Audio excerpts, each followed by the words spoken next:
Hello everyone and welcome back to Tomb at a Time, the real-time D&D adventure where you too can be a part of the fun. As always, if you're watching the VOD and want to catch us live, make sure to head over to twitch.tv/Miguel the Werewolf where we stream the series on Sundays, and if you're joining us here now, be sure to collect the cards on Streamloots so you can help or hurt the party in their adventure. But without further ado, I believe we have some introductions. So we're gonna go left to right, introducing yourselves by first your username online, and then your character. Hi, I'm Tabard Cat Records. I play Jackson. I'm just a fox man. Yeah. Hello, I am Chaos Jest or Noid, and I play as Q.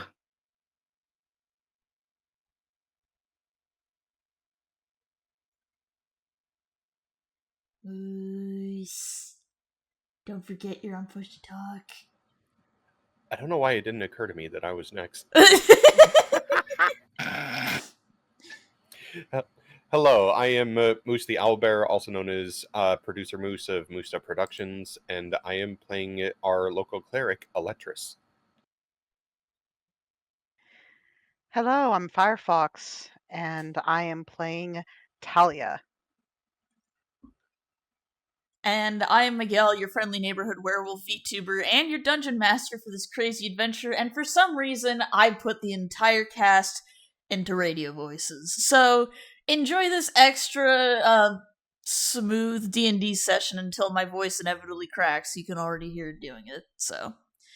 I believe we have a certain, goopy slime lady who would like to do the recap today. Maybe. Do your thing.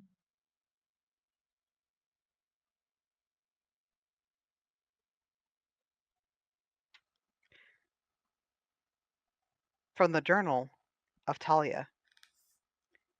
Day 2 since awakening. Day unknown. Year unknown. Season unknown. Location unknown planet. Surroundings are a mix of jungle and marsh leading to a semi-developed city northeast of our landing site close to the coast. This is the first opportunity I've had to get my thoughts together since we touched down this Emperor-forsaken planet from the alien ship in orbit using drop pods. The previous night I had to keep my eyes and senses open. Still not used to this bastardization of my body, especially the lack of ears, though it seems my vision at night has improved quite a bit. Hearing comes from the sound vibrating through my body as far as I can tell. Workable but still annoying.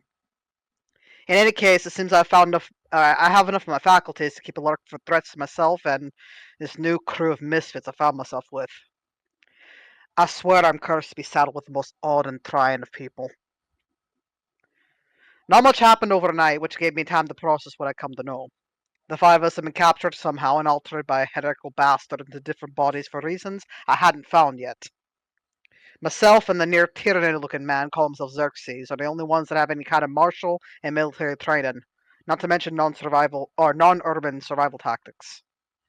It was clear that this needs to be corrected as soon as possible if we want to have any chance of surviving in a most likely hostile environment. The pale twig of a man, Q, at least showed decent reaction and battle instincts, though I'm not letting him out of my sight for too long. Not with him being a literal blood drinker, as well as what he might know of the Imperium that he hasn't told me as of yet. I hadn't seen any obvious signs of workmanship in Escher Zinch, but it feels damn heretical all the same. Jackson, or however the hell he spells it with his odd language, has been quick on his feet but crumples faster than base Ceramite if he gets hit, and he'll let us move like a warlord titan with the mace he grabbed. Gonna have to get them shaped up the fastest, so they'll drop first. The morning held its share of further revelations. Electrus seems to be able to turn plants into odd-looking fruit.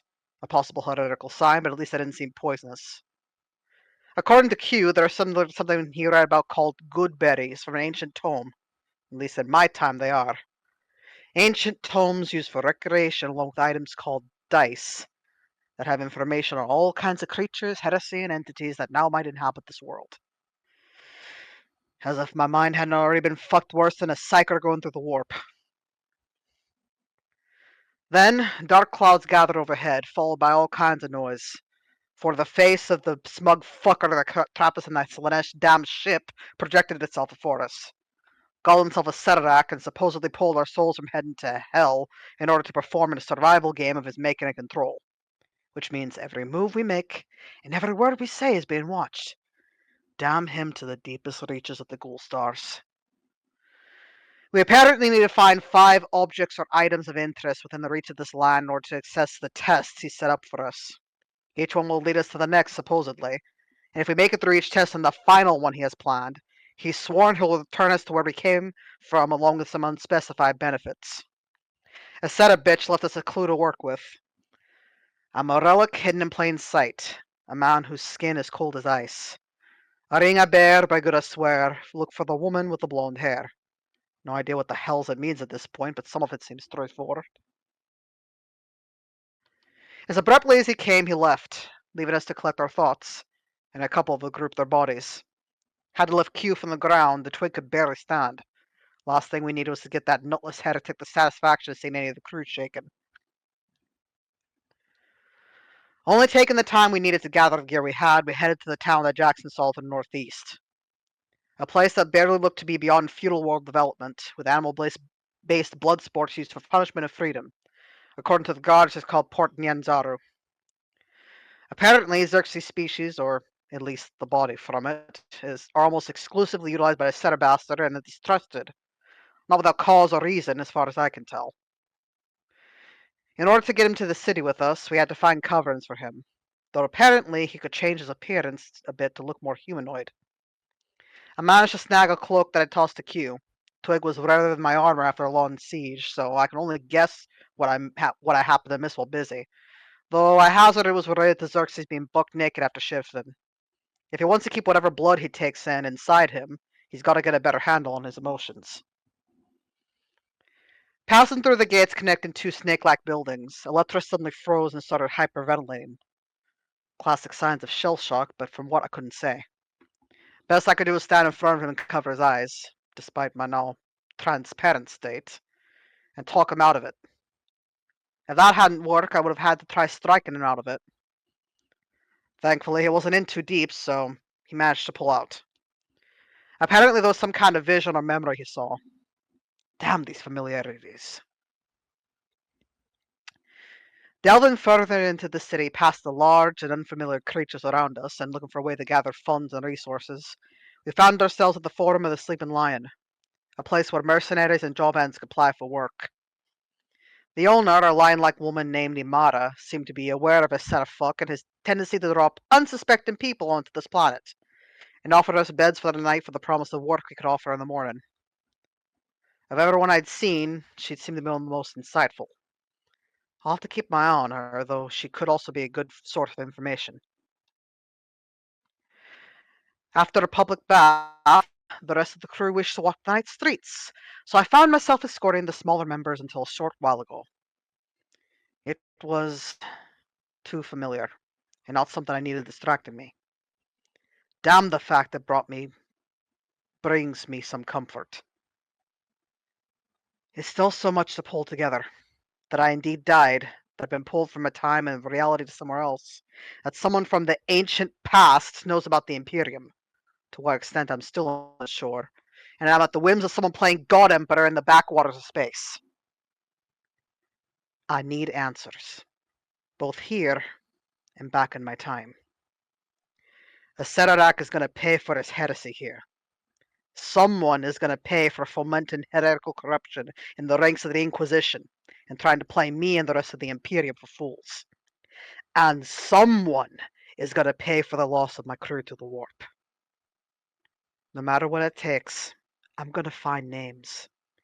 Even if it means carving them out of the Dungeon Master's screaming hide.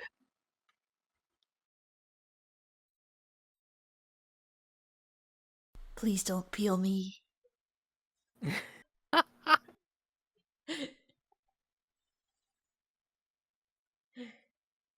All good?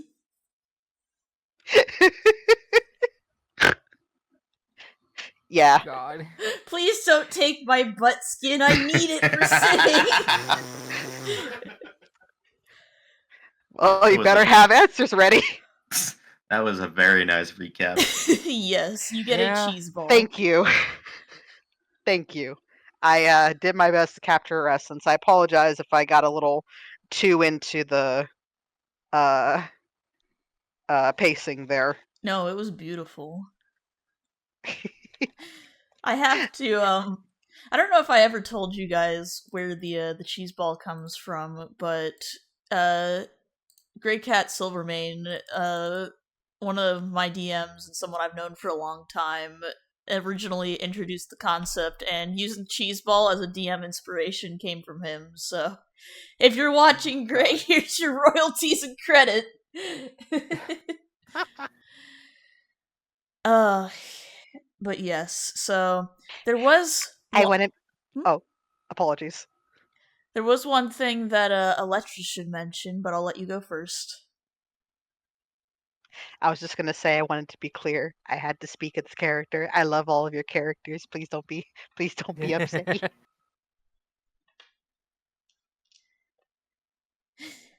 So, Electris, what did you do last night? So when Eletris went out exploring, he kind of wanted to get an idea for like the local cuisine and how it's prepared and everything. Just because he's in an unfamiliar place. He wants to know what he can work with and how he can work with it in terms of feeding the group, because that's the one thing he has some semblance of confidence he can do.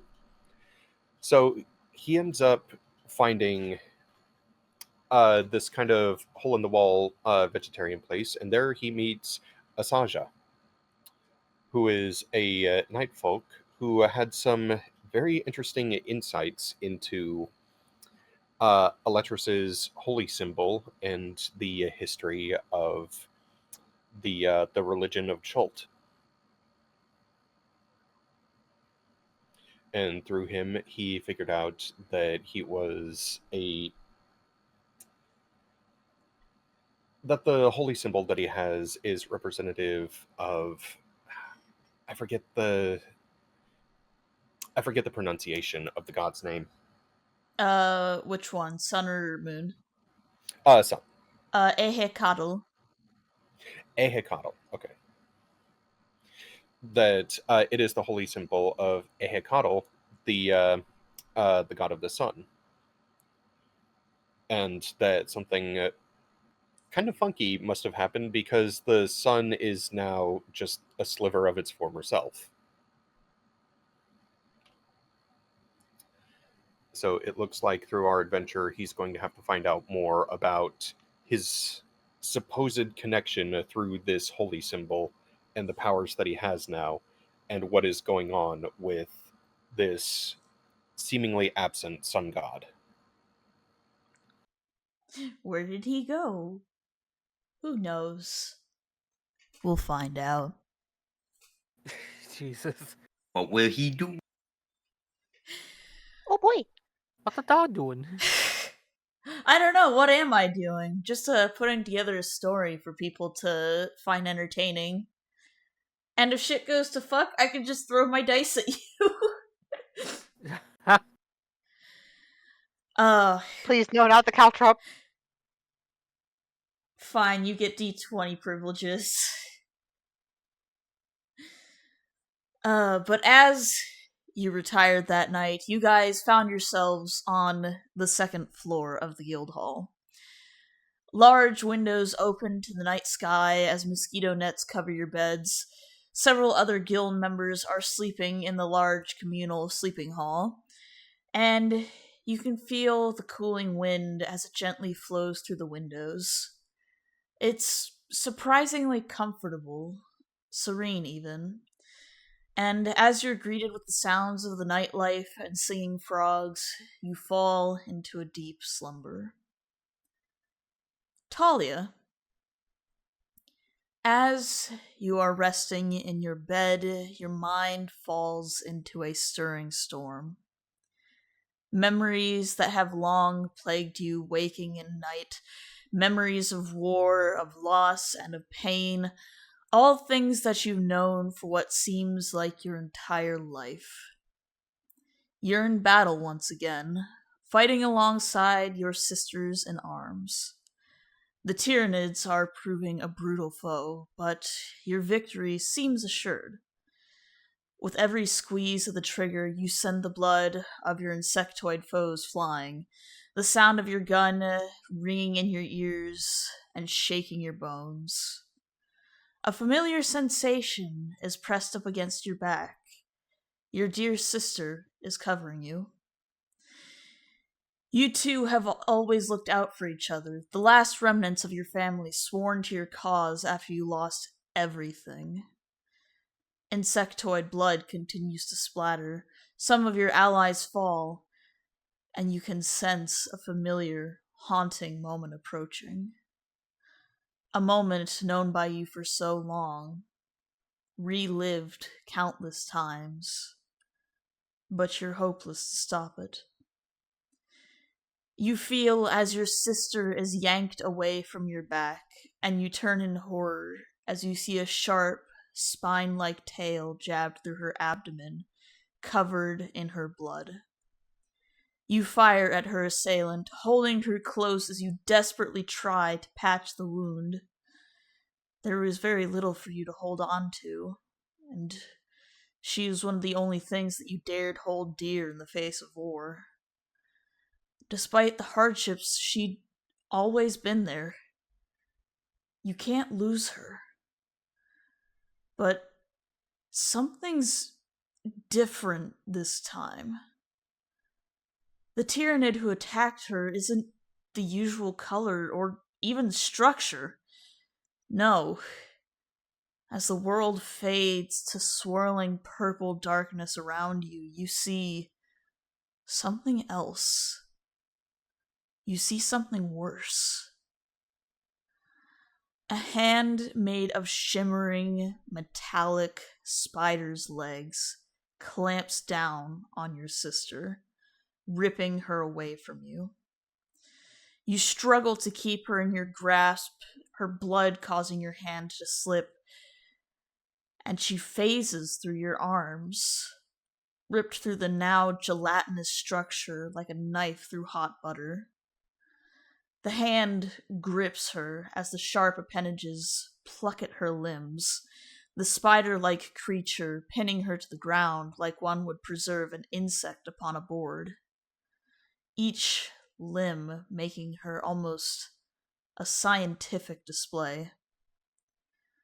No matter how many shots you take, they just bounce off the steel carapace, as if this creature is much machine as it is monster. As the needles pierce through your sister's limbs, holding her still, you watch as the spider-like monster's head grows closer to her chest. It opens its mandibles, revealing an uncanny, human-like face from which a long, sharp proboscis makes itself known. It jabs itself into her heart, plucking a single glowing orb from her chest before it retreats into the monster's mouth and fades into its stomach with a swallow. You see, as the spider looks at you, lips curling back from its wrinkled, fanged mouth, as you see the hints of familiar silver hair upon its back and legs. It gives a wide, uncanny smile. A familiar, fanged smile. The smile that looked upon you in the pod. "I'll see you again soon, Talia," the spider speaks. And with that, it rams a metal finger through your heart. And with a gasp of air, you wake up once again, snapped to reality like a bolt of lightning.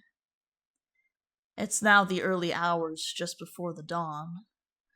The skies are pink with the coming sun. Your allies lay around you, soundly sleeping, but you feel like you won't get any more rest.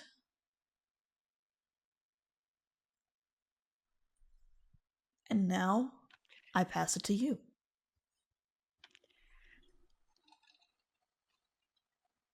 As Talia jolts awake. In that moment of the gasp, one of her limbs shoots up towards the ceiling where the face had been and embeds itself into the material, having sharpened to a point. But she makes no other movement or sound for a good few moments after that,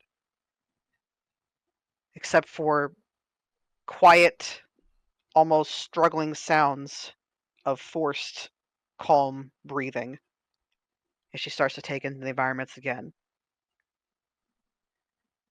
Then, after a good few moments more, the limb loosens enough for her to retreat it back to herself. She looks down upon it, slowly forming back into the approximation of a hand before it clenches very tightly. And the bubbles that can be seen within her body begin to move at a much faster rate until it gets to about the point of a rolling boil.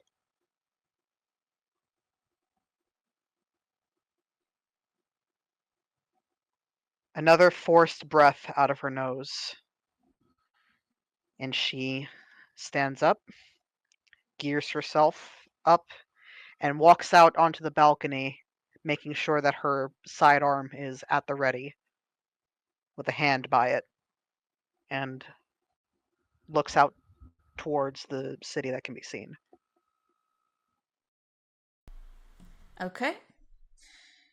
You do take notice that the city is kind of active at all hours. Like, obviously, it quiets down a little bit at night, but you do take notice of a lot more nocturnal species kind of making their way through the city. They're coming to a close when it comes to their workday, kind of fluttering home, making their way and heading to bed, so to speak. This is kind of, for them, this is about their 6 to 7 p.m.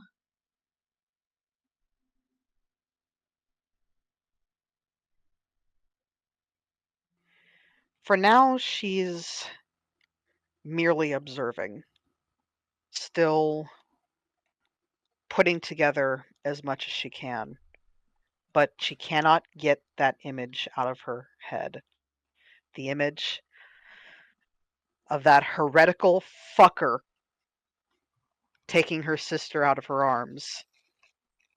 She had always felt like there had been more in the moment, that she could have done more, that something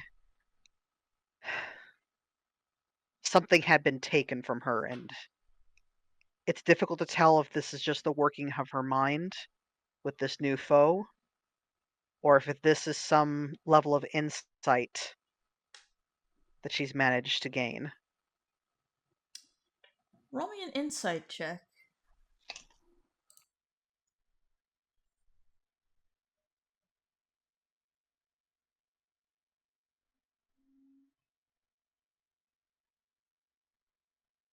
I was double checking to make sure I had the standard roll selected. Yeah. Okay.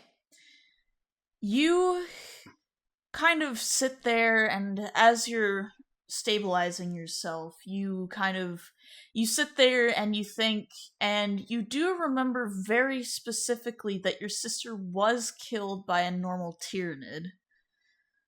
But there's a small part of you that feels like there might be a little bit more to it. Because the thing is, a Sarac was never reported during the war, and nothing akin to what you saw in your dream was ever seen. And your comrades confirmed it. Sure, your sister fell to a pretty high-ranking Tyrannid, but, well, wasn't a spider. But you do kind of get the feeling that a Sarac in some way might be toying with you.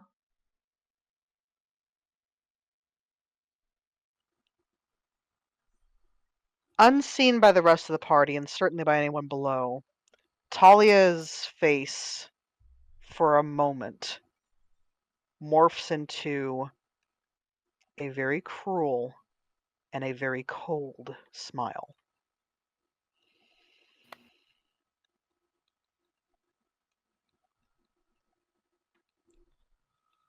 If he thinks that he is dealing with the regular bolter bitch, then he's got nothing coming.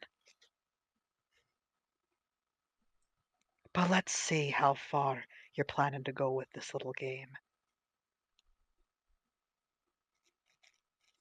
I intend to play for keeps.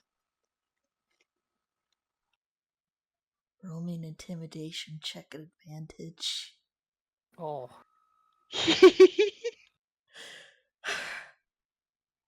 I need to make this clear. This is me speaking as the DM out of character. I'm scaroused. How's that 19 look for you? I love how I hear moves in the background. Lamau.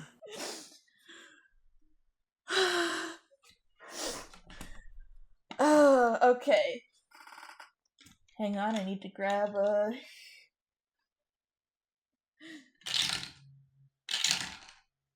Oh boy. Okay.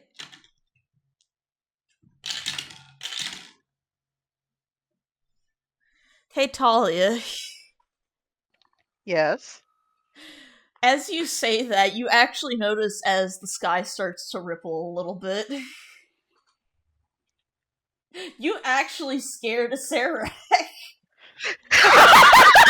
Lamau.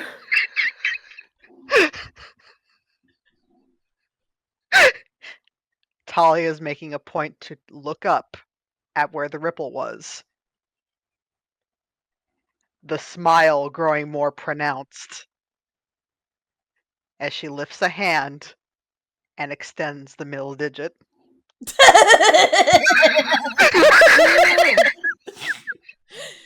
Fuck off, you fake wannabe god. Puny god. Is Talia gonna turn into a barbarian? Slime too angry to die. God. I mean, aren't Space Marines and especially Sisters of Battle basically barbarian rangers? Barbarian. I mean, Barbara. as far as I'm aware, yeah. Oh man. Put a pin in that. We might Danger. have to do something. Danger. I'm willing to bend the rules a little bit for woman too angry to die. Oh, you spoil me. I spoil all my players. I'm here for fun and shits and giggles, and to strike the fear into my enemies. AKA, I'm striking fear into myself because I'm the DM. Acererak does not know what he's fucking with. If he did, he would not have done what he did.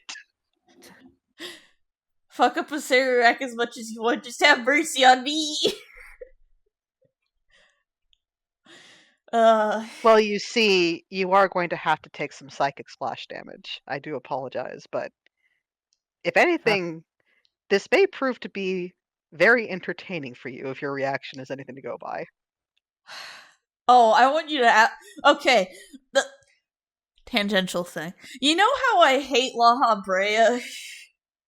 Oh no. Yes. I want you to beat the shit out of him like I hate La Habrea. Does that make sense? You're trying to make him a confront character. Yes. Fuck him up real good. Just don't carve my literal ass. I need it. For sitting on. To be fair, in the notes, the dungeon master was written using single quotes. So Yes. if that's any if that's any comfort to you, Dungeon master title, not dungeon master literal. But is there anything else you're gonna do, or are you going to keep watch on the balcony? she's go. I mean, she can't really do much else except field dress her, not field dress, but attend to her equipment, and just kind of keep an eye and quote unquote ear open. But yeah, she's probably still going to be at a bit of a boil when people wake up. She's just not going to comment on it. Okay. Everybody. Also, there is a noticeable crack where her appendage struck out.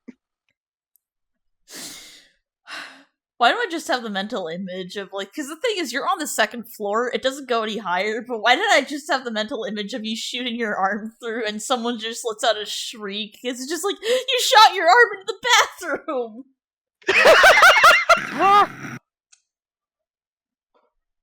Free or not free colonoscopy,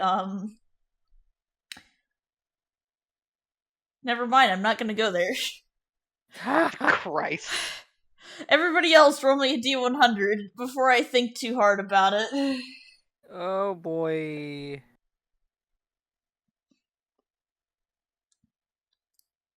Five. You know, we'll just say you're out particularly late, Jackson, and that's why you're tired. Considering makes sense. considering Talia was making sure to escort Jackson and Q, and she still woke up sooner, she's going to be particularly grumpy towards you. I hope you understand this. It's not his fault that Q sleeps like a rock. Q turning to stone.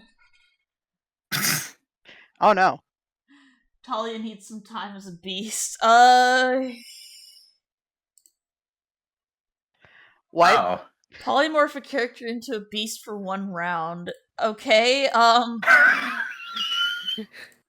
This is a Sararak just being a petty, scared bitch, isn't it? yeah, that's basically just a Sararak being a petty, scared bitch. Also, damn, I apologize that, Roll20 closes whenever I tab over. I just needed to minimize it for 2 seconds. It's just like, I'm not here. That's why you need multiple different screens so you can just look over for the information somewhere else. I have 3 monitors. I have my notes on one. I have Roll20 on another, and I have OBS on the third. Oh god. Hang on. Polymorph table.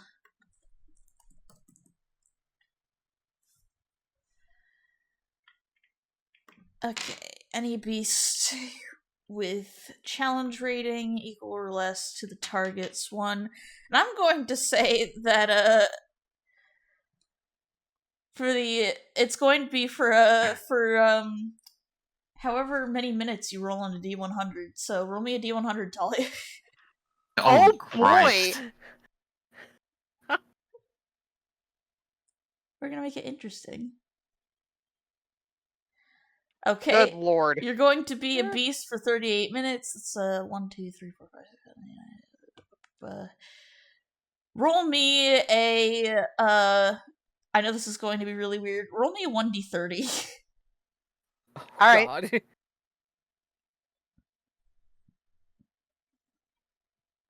Okay, 22, 2, 4, 6, 8, 10, 12, 14, 16, 18, 20, 22. Okay.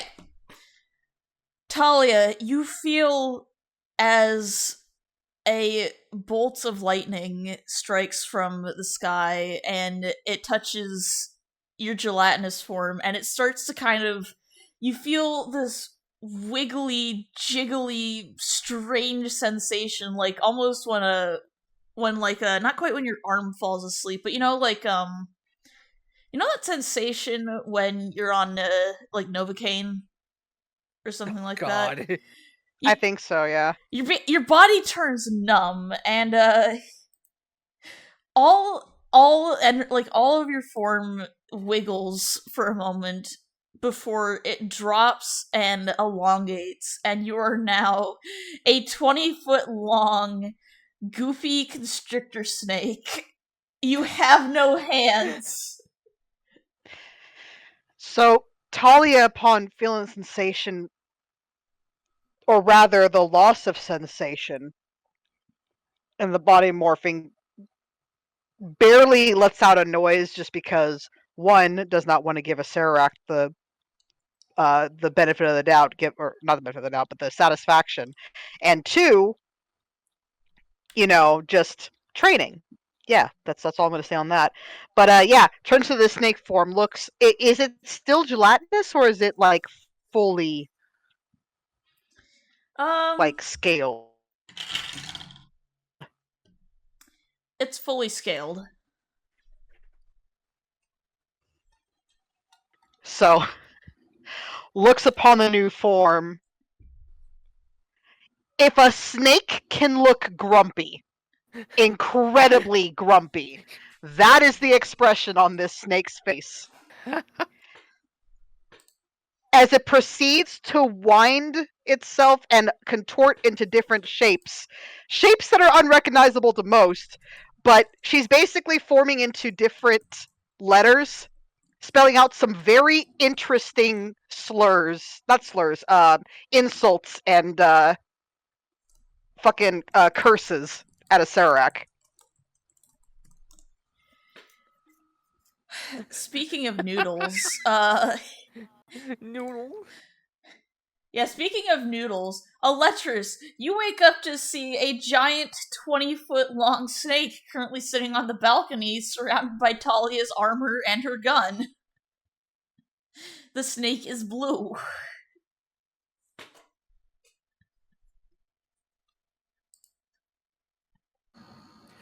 The snake is contorting itself very oddly. See, on one hand, I feel like he might be able to put two and two together, but his intelligence isn't all that high. Do you want to roll an intelligence Are you check? Come on. No, Would it no, be- no, if no, you no, no. punch Come her off on. with patio, I swear to God. She is bigger than him. You think he would risk that? Roll me a wisdom saving throw then. Oh, good. It's something I'm actually good at. Okay, you're not scared shitless, but yeah, it's a little disconcerting to see a giant, grumpy-looking blue snake surrounded by Talia's things. So he's going to risk like making a noise to get her attention. He's just gonna like clear his throat.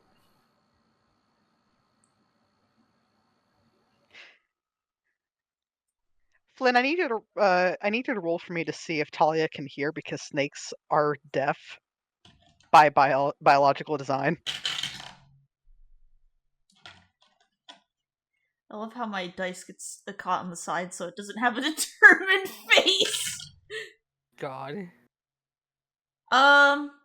You cannot hear, but you can sense the vibrations through the air. So you can't parse what he's saying, but you can sense that, like, something was, like, From the room, yeah. So you're gonna see the snake's head suddenly, like, snap towards your direction with a very attentive expression for a moment before it just, again, forms into a very grumpy one, but there's no, like, immediate hostile sense. And the tongue just flicks. So the initial like snapping her head in his direction thing is going to like make him flinch.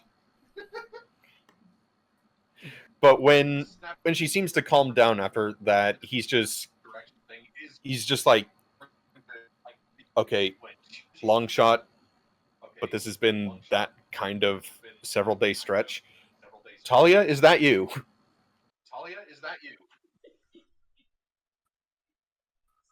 We are getting a mild echo. It's reasonable to think that she can read lips, yeah. Also, I did look it up. Apparently, snakes can hear their hearing. I'm so sorry, I didn't realize it. No. They can't hear high pitched sounds. So Yeah. in this room, she might be able to kind of hear him, but he might need to get closer.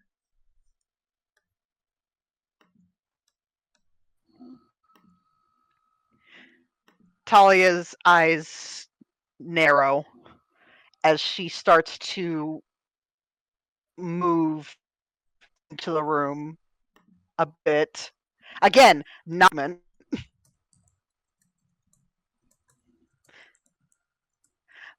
The tongue flicks out again, and she raises the smaller part of her tail and just kind of like drops it down against the ground to kind of show any kind of just like, how do I indicate that I need him to speak again?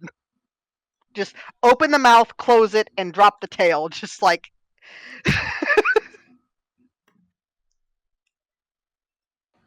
Can Talia speak in this form? She cannot.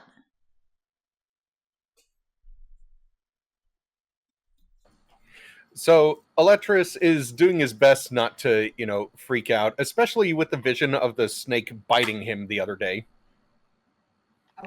I want to be clear. She's that close to you, but she is closer. So seeing her stop is going to...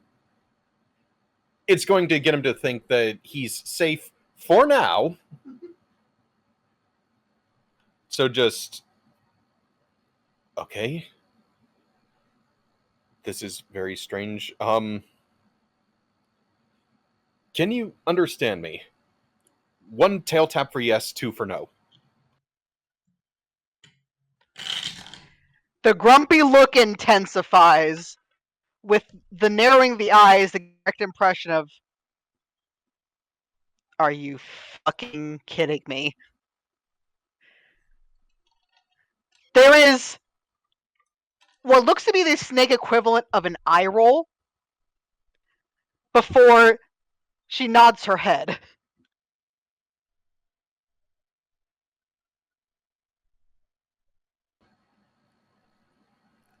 All right. So that's... I'm to assume that that's some sort of positive indication. Deadpan stare. I have a feeling this is you, Talia, because you're being very uncooperative. For just a moment, you swear that one part of her mouth ticked upward slightly.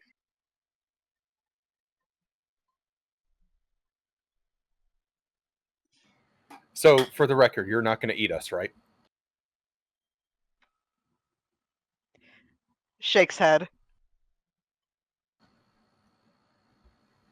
Okay, that's 1 newfound phobia assuaged. Do you know what happened? The decidedly grumpy expression returns, with the tail now lifting and pointing upwards.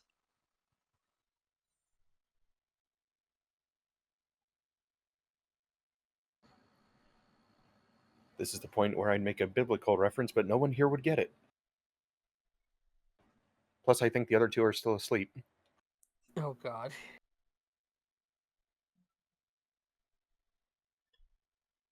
I mean, actually, you know what? Noid evens or odds? Odds. Okay. Yeah, Q and Jackson are currently fast asleep.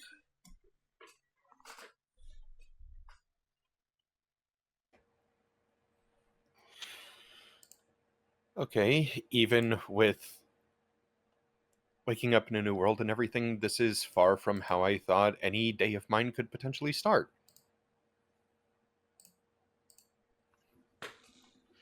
There is a very chuffy sound from Talia. It's not quite a hiss, but it is a very harsh expression of breath. Okay, so this is well beyond any knowledge I could have of this kind of thing. Maybe the guild master may know something about this? Talia, roll me an intelligence There is... check. I'm sorry? Roll me an intelligence check, please. Eletris or Talia? Talia. Oh boy! Straight roll. I love those. I forgot to take off the thing. I'm sorry. It's okay. it's the first one. You know that a big snake just slithering down the stairs might cause some alarm. Talia looks at Electrus. You know those membranes that snakes have, that reptiles have to cover the nictitating membrane? Yeah.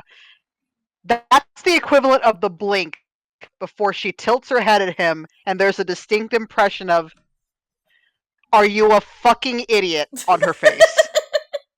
God. You know what? Can I roll an insight real quick? Yes, you can roll an insight check.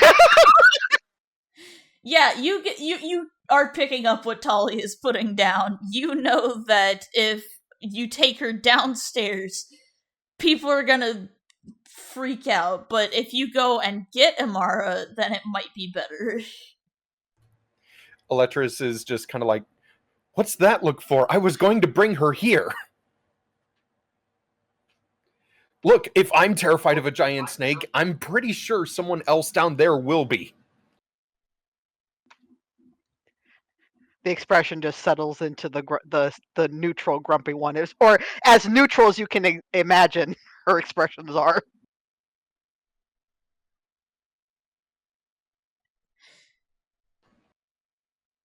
I assume Electrus is gonna go downstairs and try to find Amara. Yeah, he's gonna try to find Amara, and he's just like, maybe I can figure out something for breakfast while I'm down there as well. We don't have money, but we'll see what we can do. Alright. I'm gonna do Talia's bit before we do Electrus, but yeah, so Oh good, I'm so glad. Electrus, you head downstairs, and Talia, as soon as Electrus makes his way out of the room, you feel a tiny pair of arms wrapped around your body. Something is hugging you. Oh.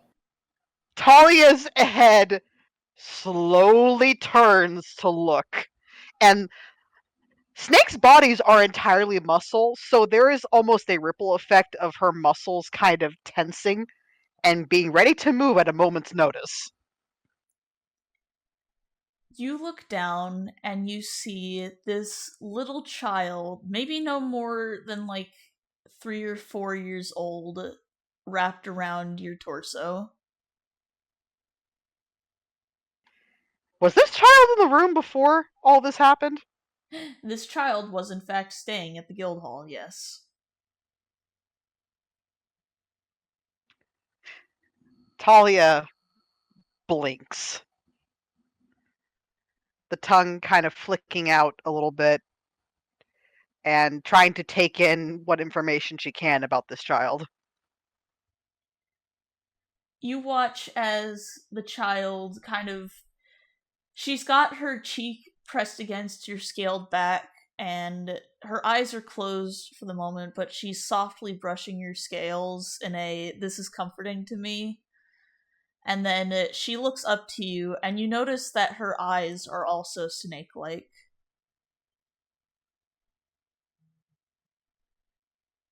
Aw. The nictitating membranes come out as Talia's mind kind of whirs up, just like, okay, I don't think I got a good look at this young one before all this, but I don't remember seeing those eyes. I looks around just like, who's responsible for this? You don't see anyone else that looks like her. She's got little scales on her skin, and she's got kind of like the same nictating membrane, but no one else seems to really be her parent.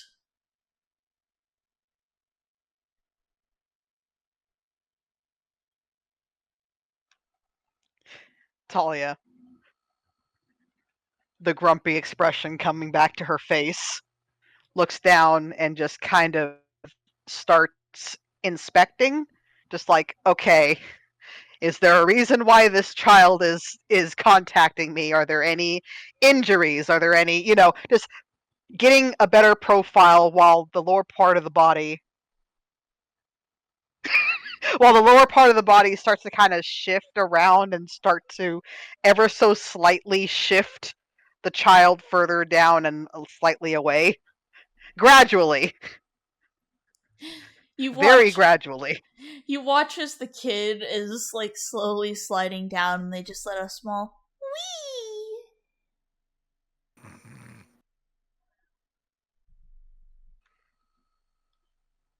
There is a series of very confused blinks.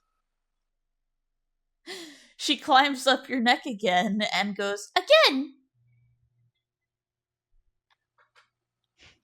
Grumpy and now tired expression on Talia's face.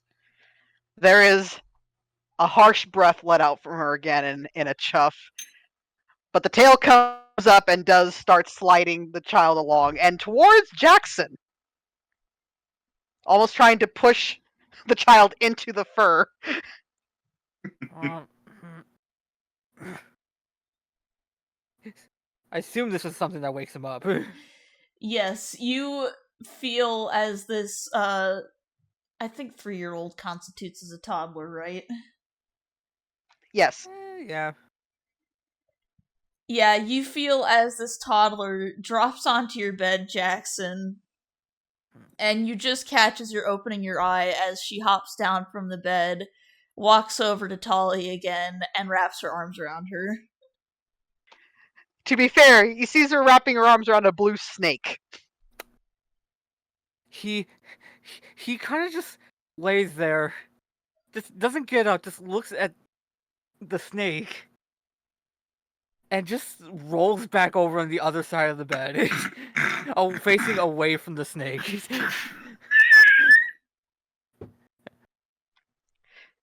I'm not drunk enough for this. It's only like 7 o'clock in the morning. I'm not drunk enough for this. Okay. Oh, you fool. You absolute fool. You absolute rube. Talia sees this blatant dismissal of the predicament. Bundles the child into part of the coils, works her way up onto the bed, and starts wrapping herself around Jackson and the child.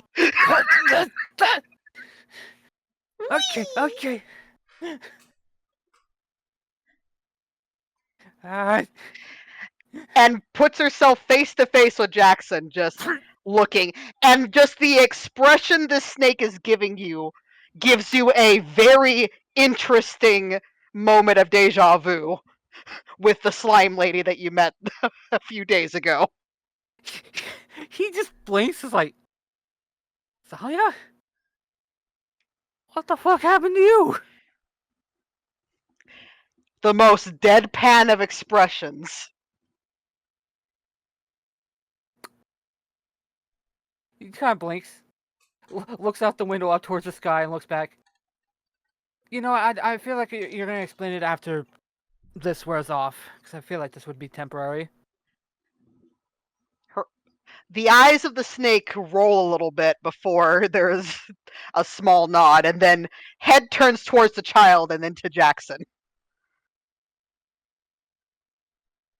What do you want me to do about it?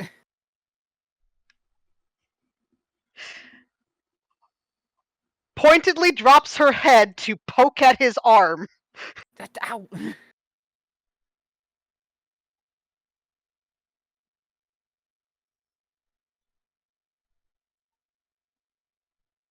Just, you have arms, you fool! That wolf is You can constrained. speak, you fool! Jesus Christ.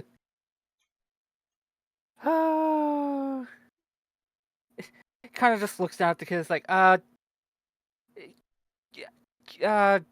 kid, what's the deal? What do you have with Snake Thalia here? The little girl points at Talia and goes, "Muh."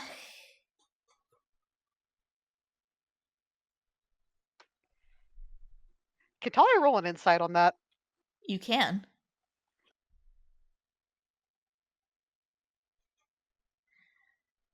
Okay, what do you want to know? She had a very horrifying thought for a second. Just M words. What sounds like that?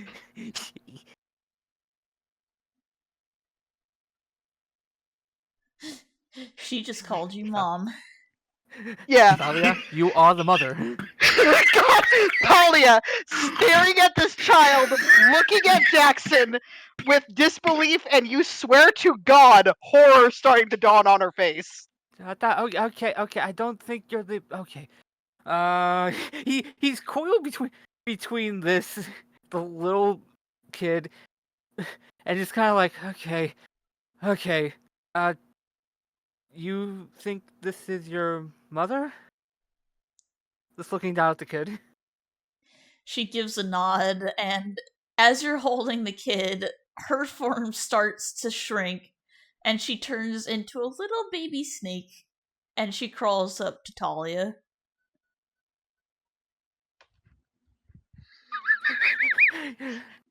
Jackson just looks down at that, looks up at Talia, who's probably like in disbelief, and just goes, I mean, you can't say no to that. I'm not gonna lie. You just can't. Look at him. Look at him. Talia slowly turns her head because she had looked down at this little child, now snake, turns to look to Jackson, and the eyes begin to narrow into the most scathing fucking glare you could possibly imagine. What the fuck you got? I turned into a fucking fox. You think I was a fucking fox before? No, I'm not a fucking fox.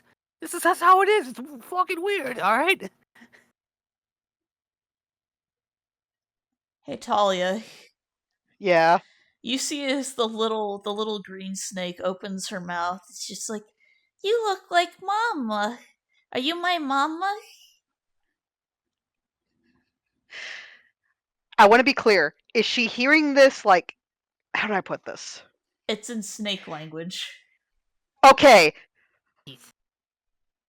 Talia looks at the small snake child, looks at Jackson, and kind of uses the tail to indicate, pointing at the child, then towards the side of her head, like where their ears would be, and then pointing at him, and just kind of like the tail kind of moves in a gesture, almost just like a, "Did you hear that?" You just heard hisses and spits, Jackson. He just kind of shakes his head no, just in fear at this rate. Talia lets out another chuff, looks down at the child, and then attempts to speak because she doesn't know how this shit works, and just, look, I'm pretty sure I'm not your mom. This is just something I got turned into, alright? I don't. Oh, so you're not one of us? No, not really. Oh.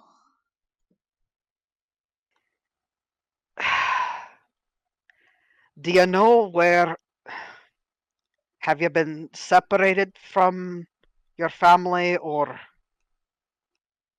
Well, there's two different groups of snake people. There's the. And they kind of like sit there for a moment. There's the one led by the snake man. He's got a tail on the bottom and brown skin on the top. And then there's me and my mama and my papa and our family. And they pause for a moment. We have legs, but we also turn into snakes. But people don't like snakes here very much, which is weird because there's buildings with snakes. Aye, we saw them when we came in. I'm sorry. You said you had your mom and pa. Where Well, I did you lose them, or? don't know where they were. The big scary snake was chasing us, so we ran away. But I couldn't find Mama and Papa, but this nice man brought me here and said he would help. But I think he just dropped me off, 'cause I don't see him in here. Talia's tail tip starts to twitch very irritatedly at quite a few factors, but especially just, oh, great, dump a child out here with no reference and just wander off. Buddy, you fucking found her first. She's your problem. Why are you dumping her on someone else? She doesn't say this out loud, of course, but just lets out another softer chuff this time. Just, I see.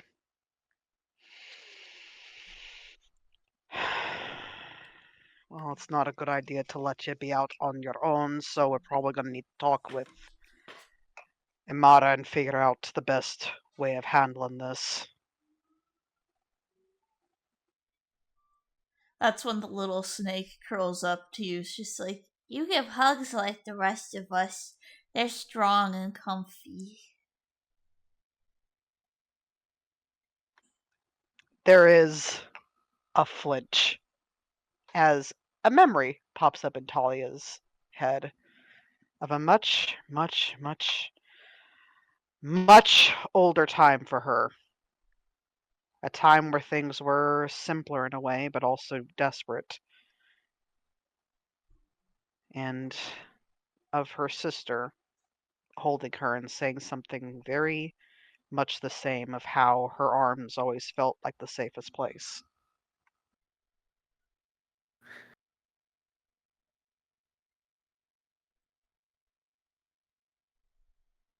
Owie. Ow. Fucking ow. Can y'all tell today's a Talia episode? I wasn't aware it was going to be, but here I am. Yay. Yeah, Talia, you just feel as the little, because the thing is, you're like 20 feet long. She's like maybe 3 feet long. She's maybe getting around the circumference of your neck once. Mm-hmm.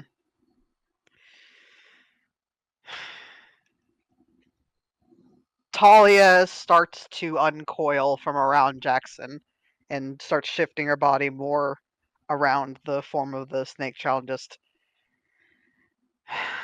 I worked hard to get my body built strong, It's among other things. it's very strong and very pretty. You have scales like the snake princess.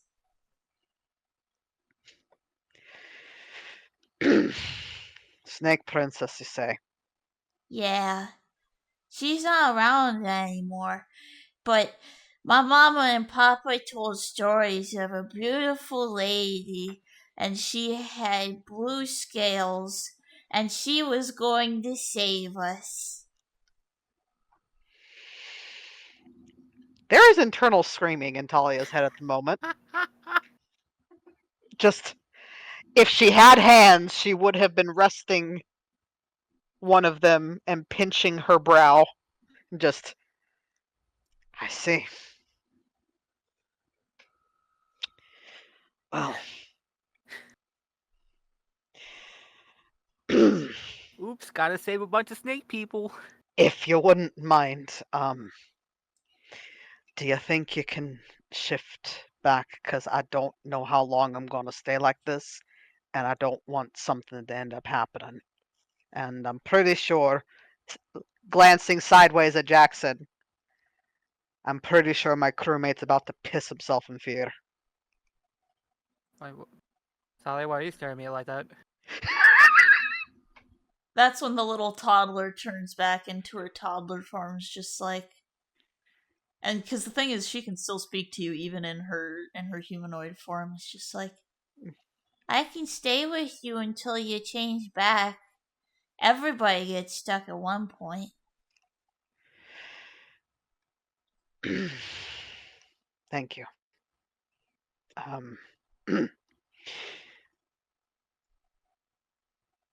Can you at least tell him for me that I'm not planning on biting him or something? Because He cannot understand me right now. I can't talk normally like this. That's when, yeah, Jackson, you basically see as this little toddler waddles up to you and then points to Talia. It's just like, she's a nice snake. She's not gonna eat you. That's very, very good to know. Very good to know. Thank you. Just very lightly pats him on the head. She turned back soon. I think she got magic. Yep, that sounds about right.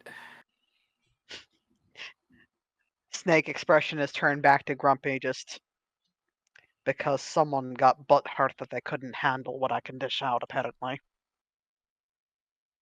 Does the kid want to repeat that? The kid repeats that verbatim. Talia blinks, looks at her just like, ah, shit.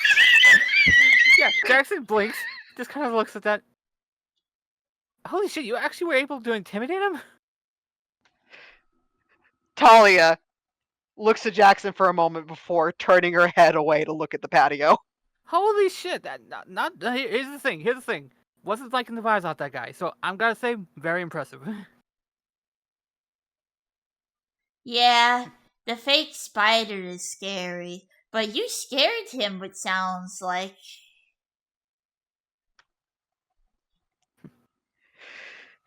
Talia's thoughts. She's being very careful to just let these be thoughts. Just, he's not ready for what else I have planned for him. And believe me, I have quite a catalog to look over. Instead, it just proves that he's not as much of a god as he thinks he is. Yeah. Mama and Papa said there was a nicer god that used to be here. He was the sun.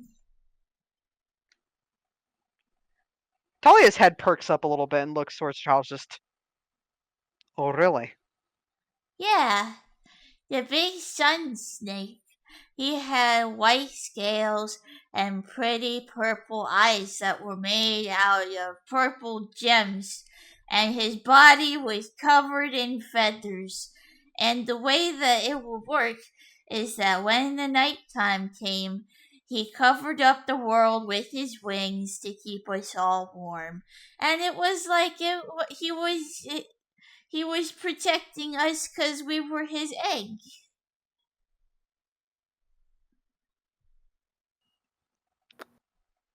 I see. Did the kid say that out in like common too, or Yes. okay? Huh. Yeah. Mama and Papa said that his whole body was made out of gemstones and feathers. And when he opened his mouth, the sun was in there. And he would fly in the sky. And he would protect the world because it was his egg. And he really loved all of us because as snakes, we were descended from him.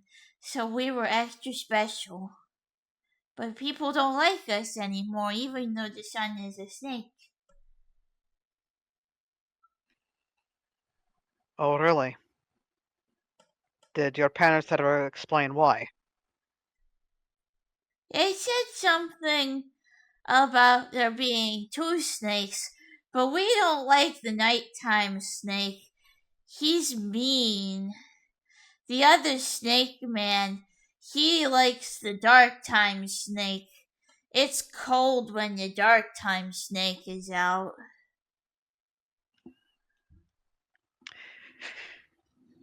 Talia's eyes narrow. Just, the night snake. Is that what the black buildings in reference to? I think so. He have big wings, right? Aye. Yeah. We don't like the night snake. He was angry at the sun snake.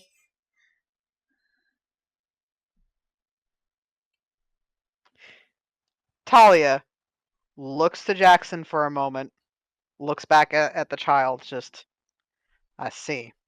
Internally. Interesting. That building again. First, Electrus has a shell shock moment with it, and then we're finding out this information. And he's got some kind of snake theme symbol on his amulet. That's when the child perks up. It's just like, that's why Mama and Papa and I left where we used to live. We used to live in a really warm and nice place, but the big scary man that liked the night snake said that people who follow the sun snake shouldn't be around anymore. And he had these sharp things, and his snakes tried to fight our snakes. I don't understand why he didn't like the us snakes. We're all snakes.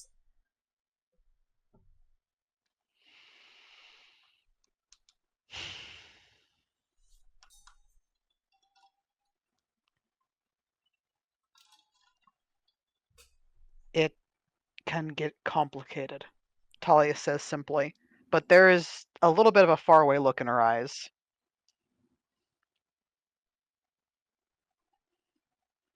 You're a nice snake like me, right?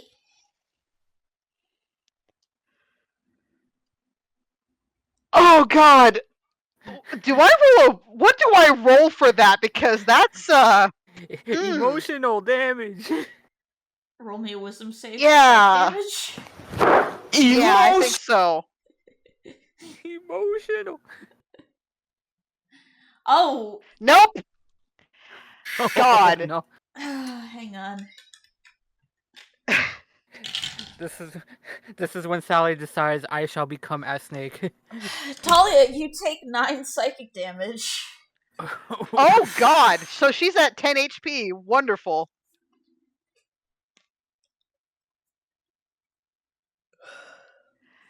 Yeah. I am so sorry for this. I apologize in advance. The recoil from Talia is so sudden, the child is going to get thrown towards Jackson. Just from the sheer force of her body flinching as far away as possible. It was just so unexpected, so visceral, several things coming up unbidden in her mind. And she actually drops to the floor. Yeah, seeing that Jackson kind of just runs up to like the head of Snake Salia and just kind of checks over. Hey, are you okay? There is a flinch away from his hand. Just Okay. Just kind of backs up a little bit, but still like kneeling down.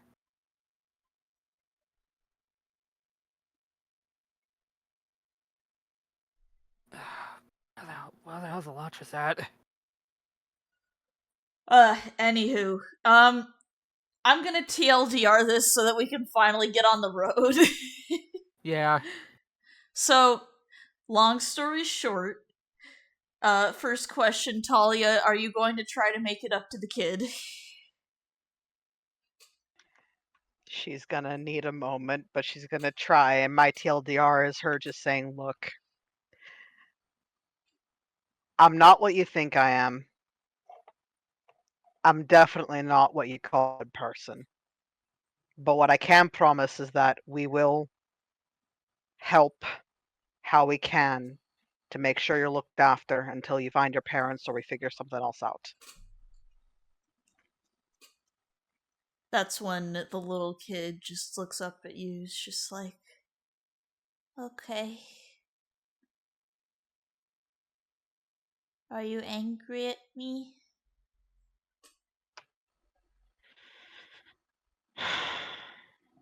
No, you didn't do anything wrong. I'll go over here. If you need me, I'll be here. You don't have to.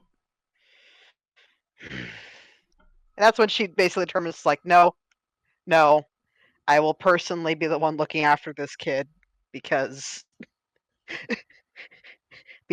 I did the fuck up. I think it's been about 40 minutes in real time at this point. Yeah. Talia, this is when you pop back to your slime form. Like Is no it like big an thing, just immediate shift? It's... You know what it is? It's with the sound of a popping balloon. Back into the gelatinous form, just a sudden star just looks down, not wearing the armor or anything, just... Well, I hope this isn't gonna be a problem for you. That's when the little kid turns back, walks up to you, puts their hand on you, and it's just like, you're jiggly. And they're kind of like, you know when kids will like press a spoon onto Jello and watch it ripple? Yeah. They're basically like pressing on your hip, watching you jiggle. Jackson, I will say, as a Talia, for tailgater, the most part, is gonna let that happen. Jackson, for the most part, while that happens, Go ahead. goes over and picks up Sally's armor and brings it over to her.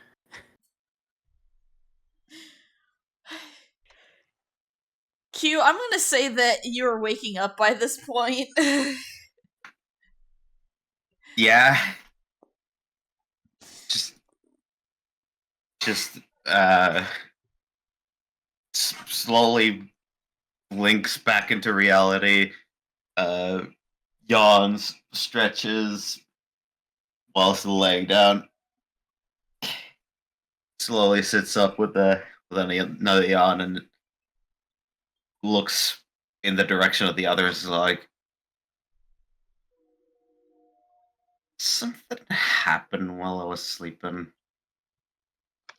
Glares from everybody, including Talia. the invisible Yeah. audience. Talia makes a point to walk over and lifts the side of the bed to make him tumble off of it. Buddy, I hate to say this, but you were literally sleeping with the dead at that point. Holy shit, how did you not wake up during any of that? Hey, I'm a Noid. heavy sleeper, okay? Hey, Noid. Yeah. As you land on the ground, a piece of, like, a Kraft single American cheese pops out of the sky and slaps you on the face. Wait! Did I mention that a Sararak is American? God damn it, of That course he tracks. is. If he was able to, would make the frickin' confused, disgruntled cat motions, but he can't because he's currently laying down on the ground still.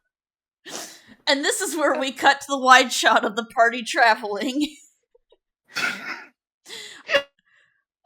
I hope you don't mind, Electrus. I had originally intended for you to Talia have... has the kid on her shoulder, I guess. Are you bringing the child with you? I wasn't sure what the arrangement is. Are they safe where they, like, at the guild place? Are they gonna be okay? They will be okay at the guild. I will say this. Good. I feel like we're coming Then back here at another disregard. point, so... Oh, this is your returning point. This is Okay. the place, and technically speaking, I know we don't have a wizard here, but I'm gonna find a way for you guys to have teleportation circles so you can fast travel, because a Sararak just rolls that way, aka, I want mobility. But, It helps? yeah, so I'm going to say that Electrus informed Amara. Amara basically told him, yeah, that happens sometimes. She'll turn back in an hour. And then, Electrus, you went off to get supplies. You probably did a little bit of barter for it. You maybe did some chores. And all of you have 5 days worth of rations with you, and any tools or equipment that you might have needed in terms of like basic starting equipment. Also, I wanted to say that Electrus would have asked about the good berries, probably figured out what they do. Hopefully, if Talia eats one, she can get some of her health back. I'm going to say that Amara ends up sitting down and healing Talia before you leave. So Talia, you're back to full health, cause I ain't gonna roll like that. I was like, I'm just gonna roll with it. It'll be fine. So anyway, how's everybody enjoying session 3? It's been a session. I am sorry for derailing it like that. I was expecting the card to do that. I mean, it was great. Also, you guys can move the new "You Are Here" token, right?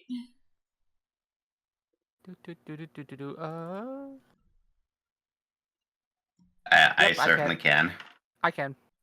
Okay, now everybody can do the thing. So, I'm gonna give a little bit of a TLDR because the character introduction isn't particularly important, but just so it's mildly diegetic. So, you guys were kind of like looking for work, trying to find a means of earning money, and this is where I finally opened the book for this session because I need to double check things. I have this page bookmarked.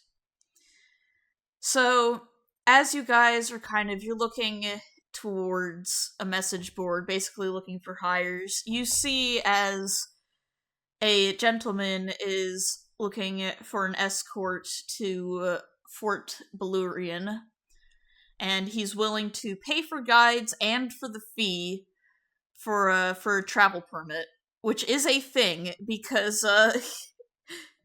yeah, it's kind of, they let you into the city, but they're not gonna let you come in and out and earn money without paying for the permit, you know what I mean? Mm-hmm. But he's willing to he's covering the cost of a charter of exploration, and yeah, you go to meet with him in his little office, and he does not have a specific handout, but I want you to just imagine a gentleman. He's kind of let's say he's kind of Indian descent. So he's got kind of like that general complexion and brown eyes and a mustache and everything like that, and he's wearing a headscarf right now, and it's just like, I see you have come looking for my job opportunity.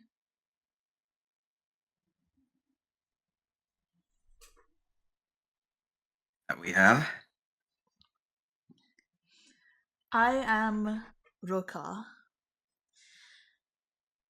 I believe you are new to this city, yes? That much is obvious, yes.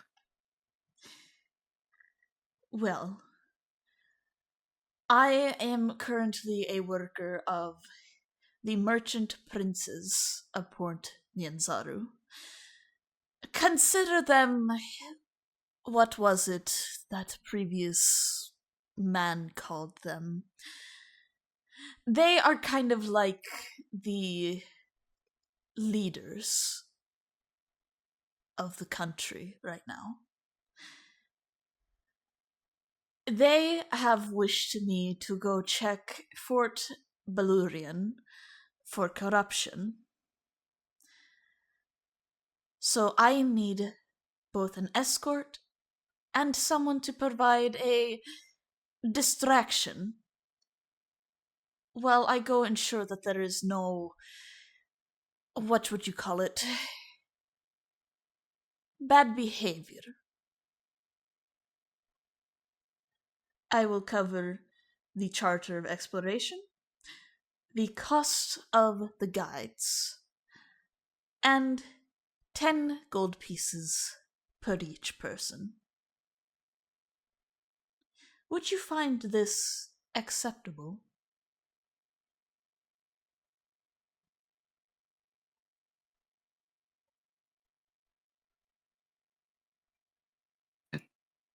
Sounds acceptable to me. Very good. And I assume your friends are with you on this. I mean, it's not like we can say no to work right now, so...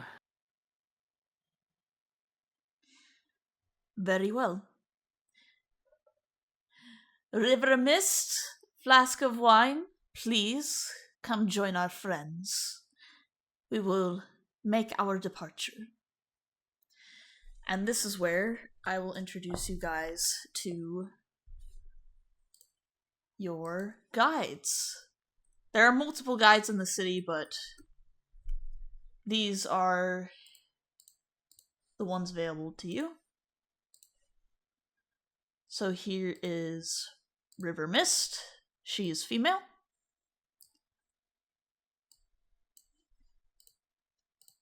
And here is Flask of Wine.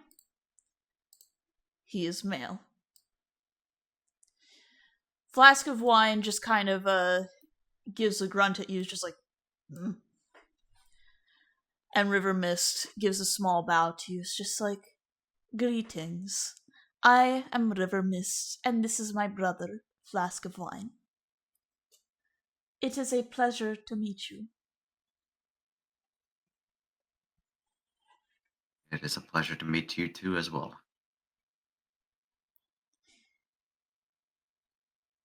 Our employer has said that we will be guiding you to Fort Belurian.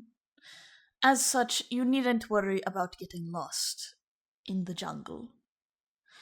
However, we will only aid you in the matter of protection if things get difficult. Has this become clear?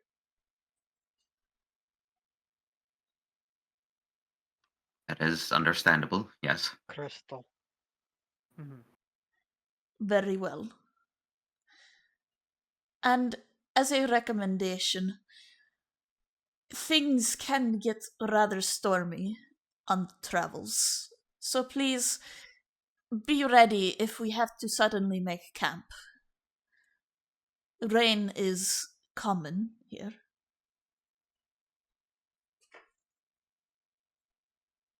Good to know. We'll keep that in mind. And, yeah, so long story short, you guys make your way out of the city. I can finally throw some ambience on. Yippee! I technically could put on the Port Ninzaro ambiance, but Also, if it's possible to do so before we leave, I would like to use one of my spell slots to create another round of Goodberry. that is a good idea. So, here's how it works. Since you guys are currently operating with River Mist and Flask of Wine, you know where you're going. Otherwise, you would have to have a guide. So this is your guide token here. I hope you can see it. That is your current destination. You can travel up to 2 hexes per day. And while you're traveling, I've already preset the random encounters, aka I did the work ahead of time so that I wouldn't have to spend extra time. So basically, you choose where to go, and since River Mist and Flask of Wine know the area, you will not have to make survival checks. However, if you guys decide to explore or go in an alternative direction, or go deeper into the jungle, you will have to start making survival checks. With River Mist and Flask of Wine present, you will have advantage. So, go ahead and move yourself on the first hex. I assume we have to stay along here unless we are able to go across the river/water here. So, for a general idea, this area here is a bay area, so you will not be able to cross it. You will have to go down here to get to a bridge. Okay, that makes sense. So, I will mark That's the crossing. Gotcha. Okay, so we'll be able to, at the very least, make it to the bridge before we need to camp out for the night. Correct.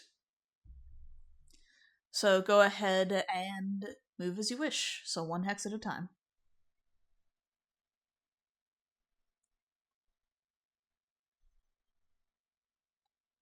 Move it. All right. The walk is peaceful. You guys are just kind of making your way back through the field of which you first arrived near Port Nanzaru, and nothing happens.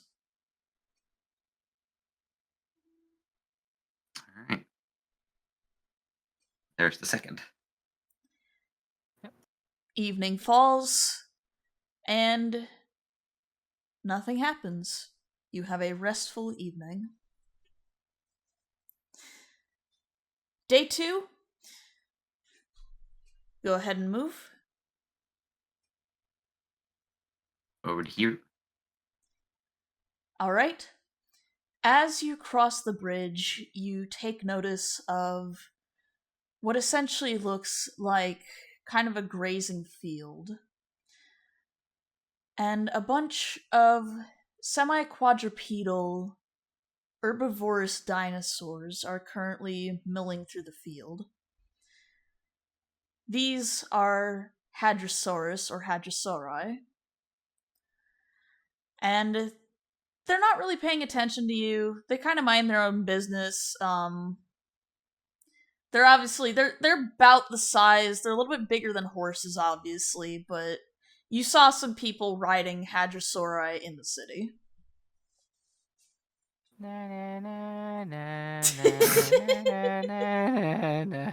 Q is still very impressed that there's dinos here.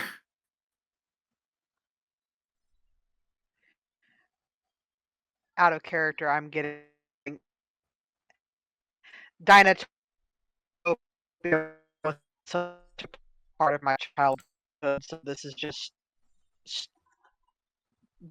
scratching the itch in my brain on that. This entire campaign has so many dinosaurs. Dinosaurs. But yes, so the Hadrosauri are kind of they're paying you no mind. If you want to interact with them, Dinosaur. you don't have to do anything with them, but they're just kind of there. They're vibing. But if you want to, you can move another hex.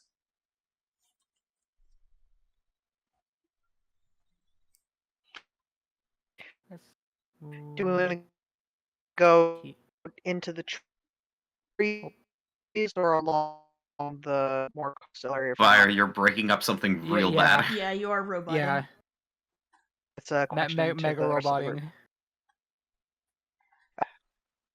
All right, I guess I'm gonna shut down my computer. Question, right back, is I mine guess. doing the same? You are Doesn't not seem so. roboting. Okay, then it might be the wireless connection, whereas mine's via Ethernet. Please hold. Your call is important to us. It's technical difficulties hours. Yeah.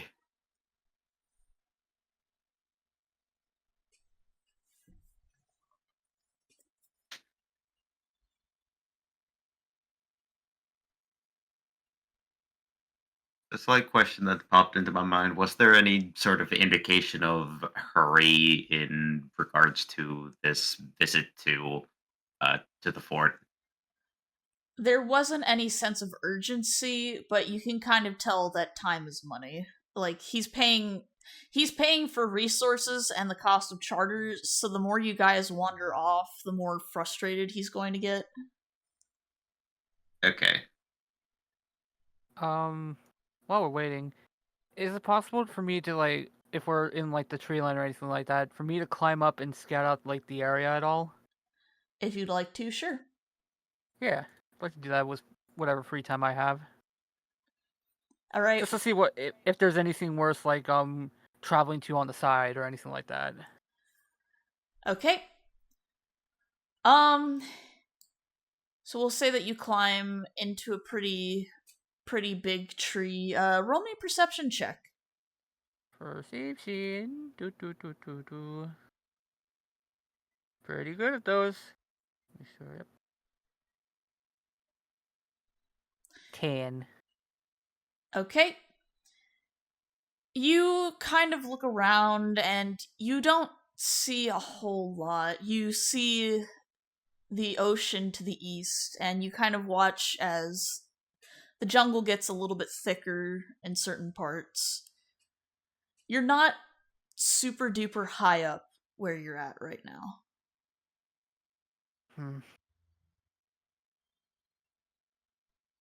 He's kind of mad about that, but he climbs back down and heads back to the group.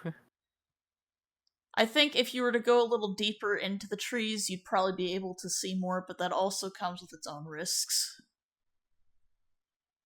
Yeah, he's not stupid though, so Yeah, for right he now, about to die.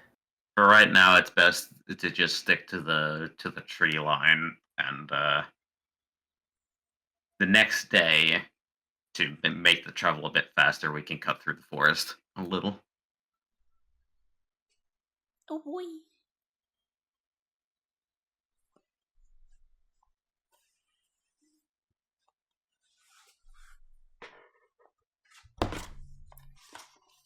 Let me go to my book real quick. Boo, boo, boo, boo. Random encounters, wilderness encounters, 193.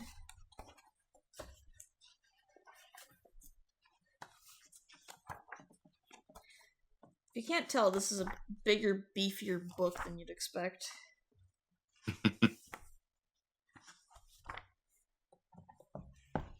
Okay.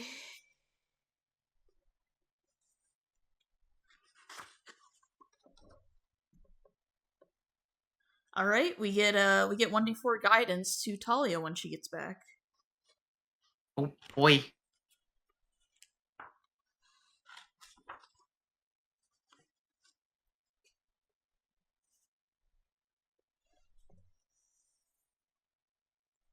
Depending on where you guys go, I might actually have to re-roll some of the random encounters, but that's okay because I have the book. Boy. Drink. Also, I do have a question. It's not really getting too into the nitty gritty. It's just to clarify something. Oh yeah. Would it be all right if I said that, like, before everyone went to sleep, Electrus cast Goodberry again, so that he wakes up after a long rest and the Goodberries still have, like, 16 hours before he needs to make more. That way he has all of his spell slots upon waking. I will let you cast it at night, yes. They'd Okay. expire when you're going to bed, so you'd have to eat them before dinner. Yeah, okay. I just wanted to clarify that with you before I made any assumptions on that. Yeah. Definitely saves up on rations. It's the power of the druid. Huh.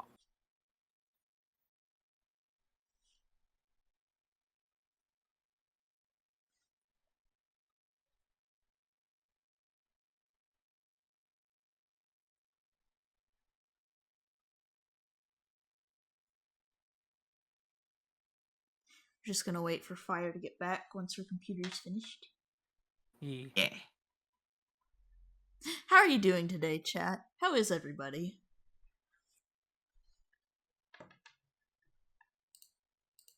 Are you drinking enough water? Are you taking good care of yourselves?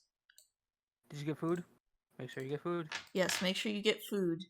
Consume resources.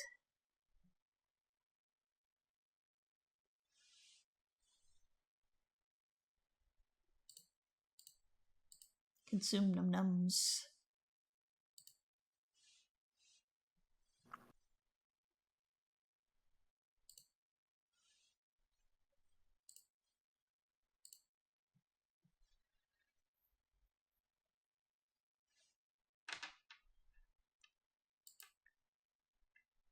It sounds like tech might be a little bit frustrating right now. Very sorry to hear that. She's looking into something. Mm-hmm. Is the wireless stuff being a pain in the ass? I'm not entirely sure. Just woke up from a nap, had a dream I sent a card to Talia. Well, damn, the campaign's following people into their dreams now.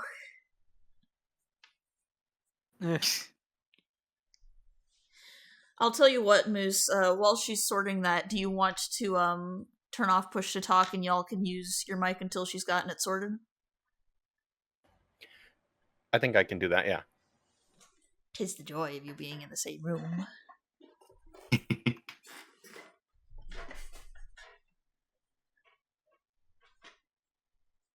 Alright, so I will move us to the hex above. There we go. Alright, so that's day 2 in the evening. As you guys are setting up camp, you see a group of 2 men and 1 elderly woman traveling your way.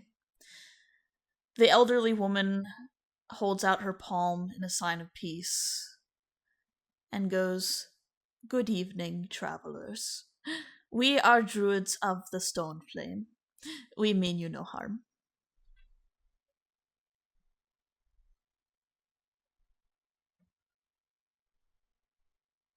It is a pleasure to meet you. We are currently traveling on business.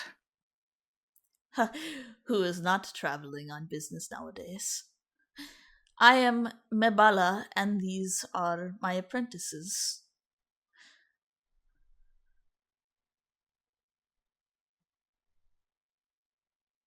Your apprentices. Yes, they are 2 young ones interested in learning the druidic ways.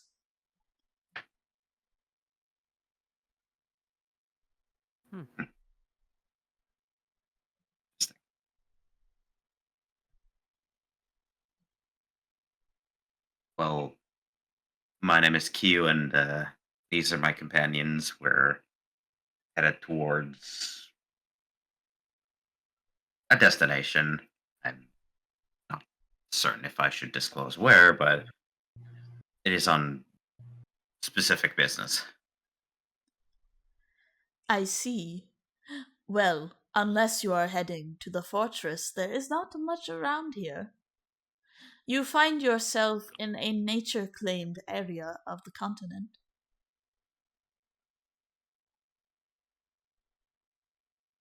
Which meaning there are areas around here that haven't been claimed by nature, is what you're implying. Well, this world is not exactly natural anymore.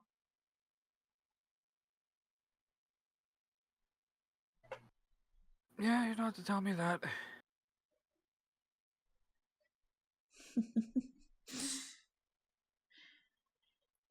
It is strange to see one of Acerak's notekeepers out traveling against his wishes. Quite often I've heard that your kin are spent in libraries rather than in the wild.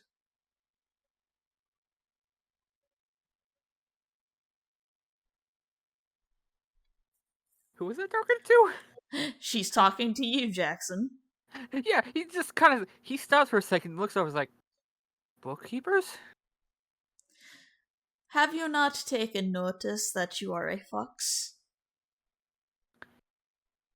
He opens his mouth, is like, trust me, I have noticed I'm a fox. I he kind of like rubs his face with like, okay, how do I explain this? Originally I was not a fox, if that makes any sense at all. My dear child, I am 500 years old. I know that you are not from this place. He just nods. It's like 500. Okay.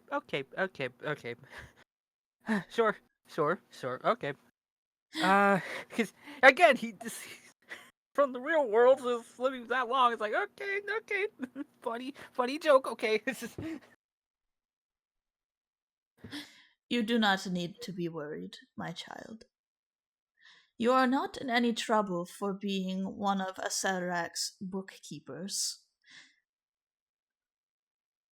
Though it is curious to see him bringing back a fiend as one of his experiments.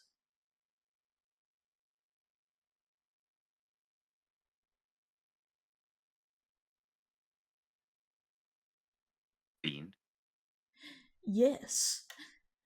The species of which I speak of is a foxkin from the deepest pits of the eternal flame. Acerak has quite the enjoyment of them, for they are intelligent and witty.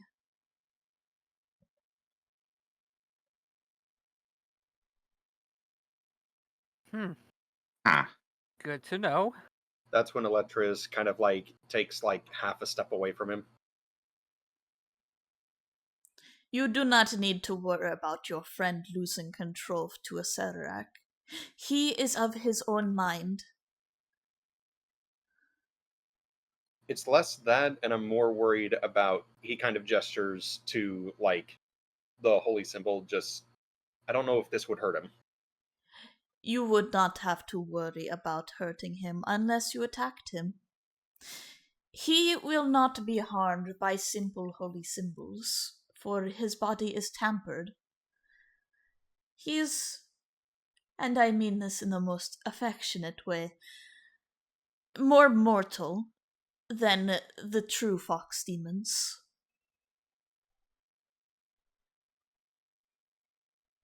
Just should have realized those horror movies were full of shit. I have heard tales of other travelers that are like you who talk about these movies, strange projections of pictures and sound. Not something that we have here.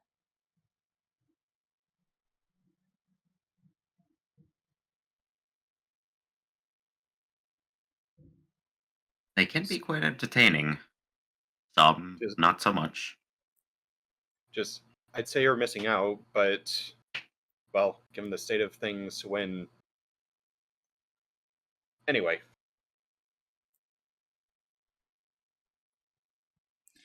If you wish, we may camp alongside you tonight. That way you may have extra eyes to protect you.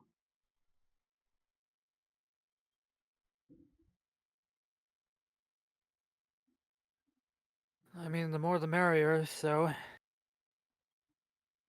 I have no particular objections. that sounds good to me. That's when they kind of settle nearby, and she continues to speak in the native tongue. And she's just kind of explaining her teachings around the fire to them.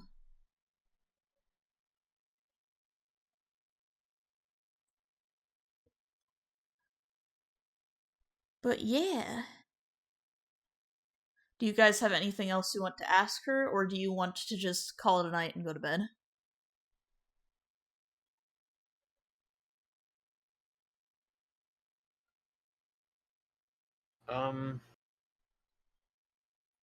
I can't really think of anything that Eletris would feel the need to ask her at the moment. Nothing exactly comes to Q's mind either. Alright. In this case, evening comes and goes, and the next morning begins. Go ahead and move. Alright. I think now would be a good time to do the cut through the forest, so moving to the hex above. Okay. You find nothing.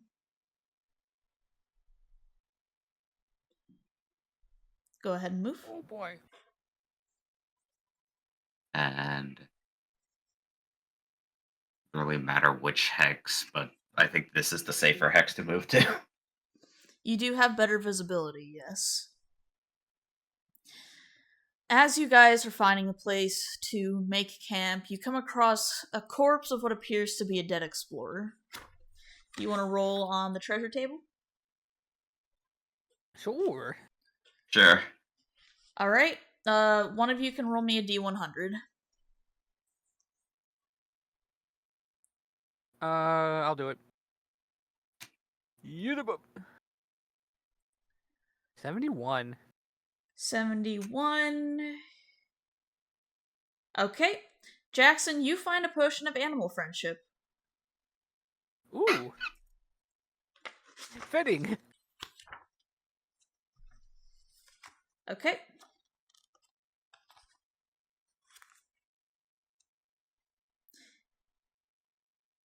And to give a general context of what this guy looks like, so basically, he's acid burned. You recognize this as the stuff that the bug people spit out. Oh boy. Oh. Xerxes shivers nervously. Comforting pats on the arm is given by Q. That's when he's just like, the experience of expelling acid is not pleasant. It's like vomiting. Oh god. I can only imagine. Alright. You guys head to bed. Day 4. Go ahead and move.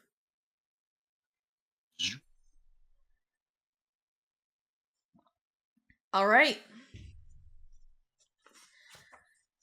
Jackson, Oh.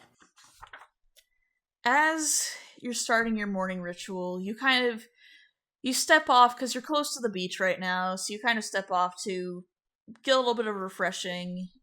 You're walking in the sand, and as you sit down, you're kind of like you're washing off your stuff, getting ready to take a move on. You catch the smell of fish nearby. Ha. Hell yeah. And before you can turn to react to anything, you just feel a hand gently stroking the fur on top of your head.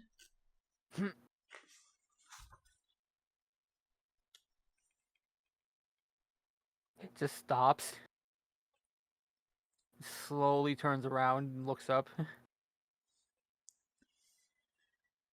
Kneeling behind you is a scraggly woman in a cloak with soft blonde hair and bags under her eyes. She gives a smile as she softly pets you, and she seems to be admiring the texture of your fur as she softly says, "Soft." Uh, thank you. I'll take that as a compliment. She scratches you behind the ears. Oh. He likes it, but he's like, oh no. Oh god. Oh god.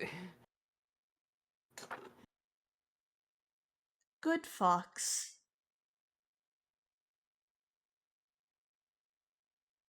He blinks. I'm not sorry. I'm not a fox. Just want to make it clear, all right? I know. But you're still good boy. Just stops. Just stares at that. It's like, ma'am, I just met you. I'm not one to dissuade talk like that, but I'd like to at least go on like have a dinner first before having talks like that. You know what I'm saying? So It is merely a compliment.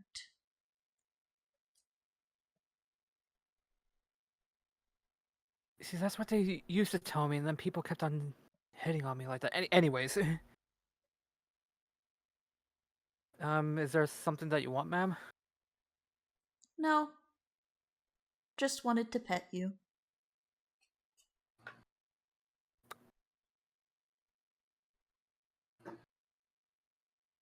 Can I just like roll perception or just insight on like the demeanor of this person, or You can roll. You know what? Roll me a perception and an insight. okay, one at a time. This is perception. Ooh, insight. No, ooh, nice. Okay. This woman smells of fish. And not in the, like, yeast infection kind of fish, just, like, smells like fish. You know what I mean? Like, all over.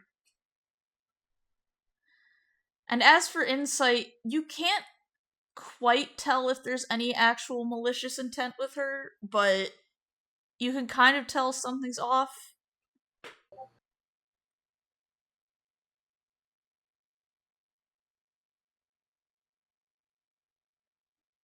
Is there something I can ask as just kind of a reminder? Yes. What color did you say her hair was? Her hair is a scraggly soft blonde.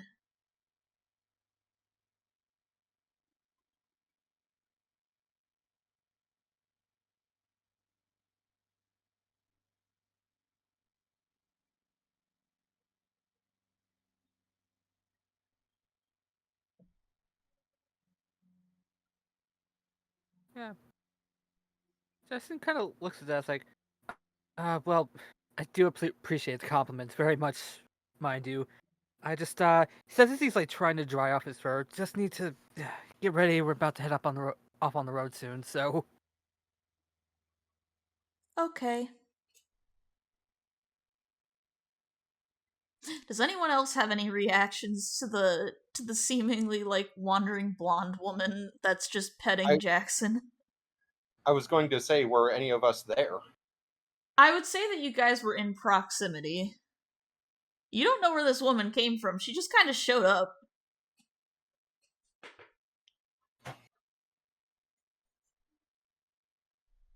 I think Electris is gonna just kind of see this going on and he's just going to kind of like approach Jackson and just kind of like, just hello, Jackson. Right. Who's your friend? I don't know. They were being very complimenting towards me, which I do appreciate. It's just I'm not used to that. Just looks back at her and just goes, I mean, he kind of just whispers this in a way that only Electris can hear. It's like, I don't know, just something seems off. I don't necessarily know what it is or why, but Gonna see if. Do I need to roll anything to see if Electris remembers the first verse? You don't need to roll anything. You'd remember. Okay. He's just gonna kind of remind Jackson, just remember the first verse said, look for a woman with blonde hair? looks at that. It's like, okay, I didn't think it was gonna be that literal, but okay. Just maybe someone like that was looking for us? It's a possibility. Just other than the compliments, did she say anything about what she wanted? She's still standing nearby, by the way. Yeah. She just sees them whispering back and forth. Yeah, holds up a pause. Like, oh, one moment. I don't know. She really just complimented my fur. That's about it. Petting my fur.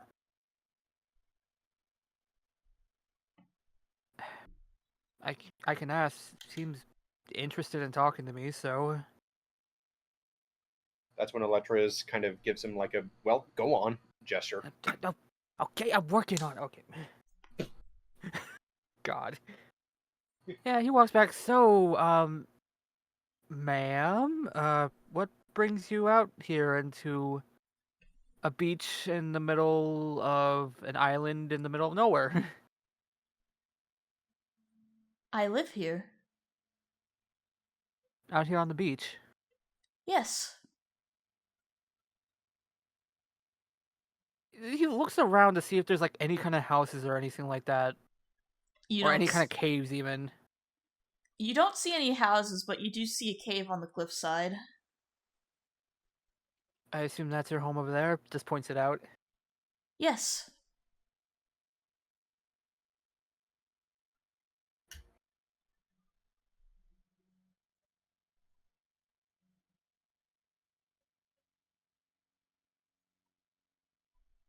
Well, I wouldn't mind spending a little time checking it out. I mean, you seem nice enough and all that.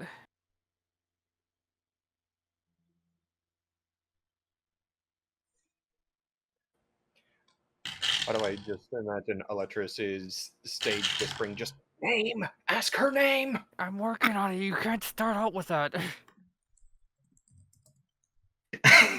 Yes, you can start out by asking, "Can we come to your home?" before we ask her name. It's different in 2100. So Oh, I Christ. was gonna say, what kind of timeline did you come from?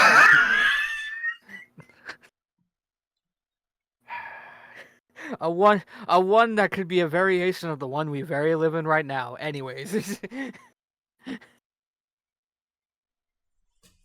You wish to That is come to all. my home? If possible. I mean, sorry, my manners. I should tell you my name first. The name's Jackson. Jackson Mulligan. Most people call me Jax. Jackson. And yeah. And what would your name be? I am Melusine. Melusine.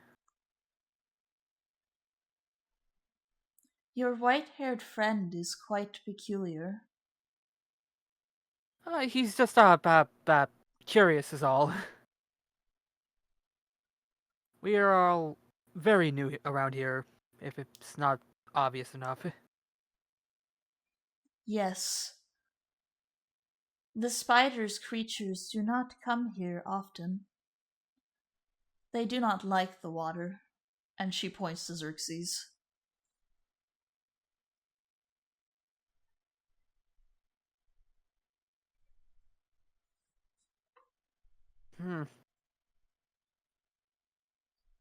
A quick question. Yes. Are there any rings on her person at the moment? She does not appear to be wearing any rings. She's kind of wearing, like, tattered clothes made out of sea materials right now. Okay, and then there's not a ring hanging from anything either. No.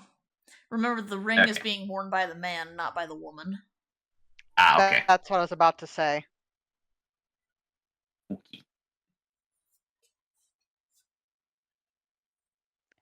Can Talia do an insight on this person?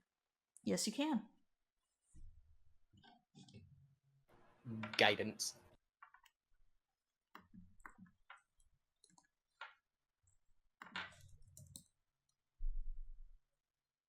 Also, doesn't Talia have a +4 card or a plus D4 card in effect?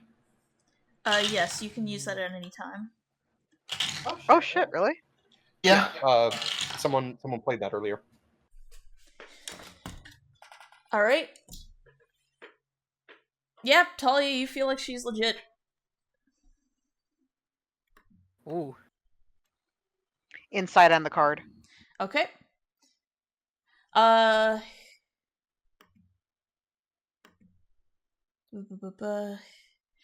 so you feel like okay. Let me round my brain a little bit because for some reason I have an error for a moment. Oh boy. Yeah, basically you're kind of looking at her and you feel like it's a little strange that a woman is like seemingly out here on her own, but she's not displaying any tendencies that would be suspicious. If anything, she feels weirdly innocent.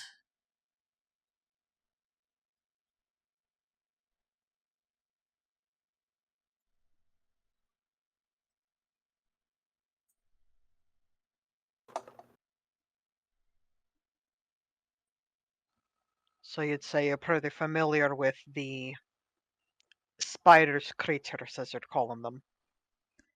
Oh, yes. They don't like the water. They can't swim very well, so they drown when they try to come to us. And who's us, if you don't mind me asking? My sisters and my mother and I. We live here.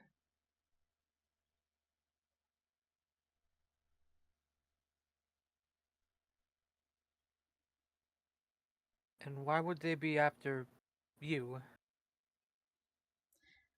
They do not care for women who study the magical arts. They consider it heretical.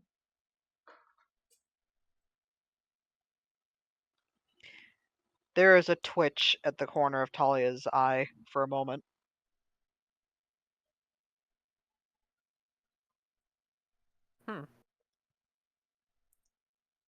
Tell me, do all of you like seafood?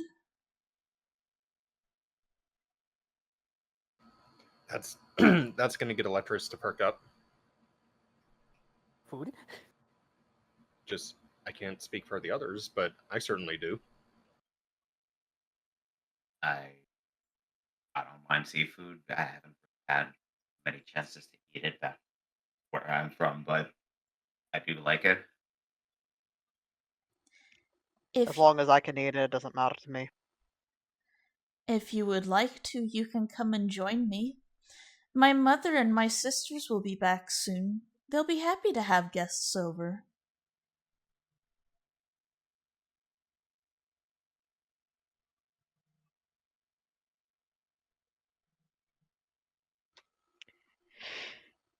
Can I roll an insight again? Yes, you may. Yeah, I was about to say I want to do the same thing if I can.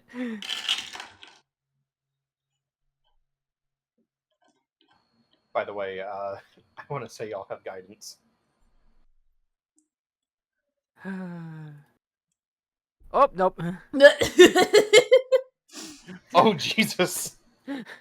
Good God, Jackson! I think you're being taken in, my dude. Jackson, you're practically like enchanted by this woman. Like, even though she's looking pretty scraggly, she's pretty. It was the ear scritches that did it. Yeah, it was the ear scritches. Oh no. Yeah. He doesn't want to deny it, but yeah, he wants to deny it, but yeah, the help. That's when she scratches on your head again. It's just like, I can give you more head scratches when we're finished with the meal. Sure. Okay,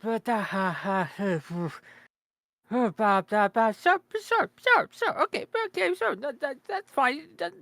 Don't have to, but sure. How's that 13 looking? She seems pretty legit. She's inviting you over for dinner. I swear, if we can do a fight with a bunch of fucking sirens, I swear to fucking God. Yeah.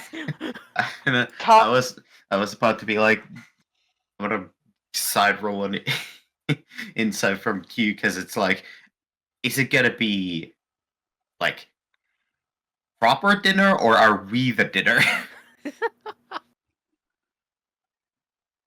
Does this woman look like a cannibal?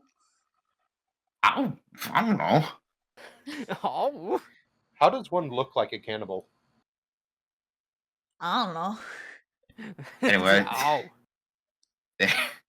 Q, you have the same Damn. reaction as Talia. You feel like she's just inviting you over for food. Okay.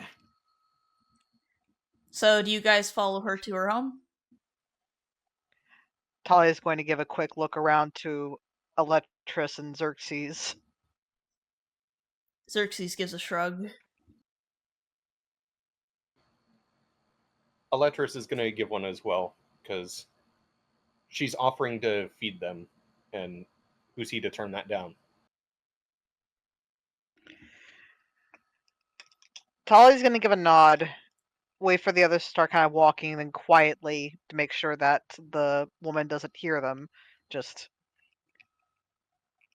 keep a hand close by your weapons. Why, do you think something's up?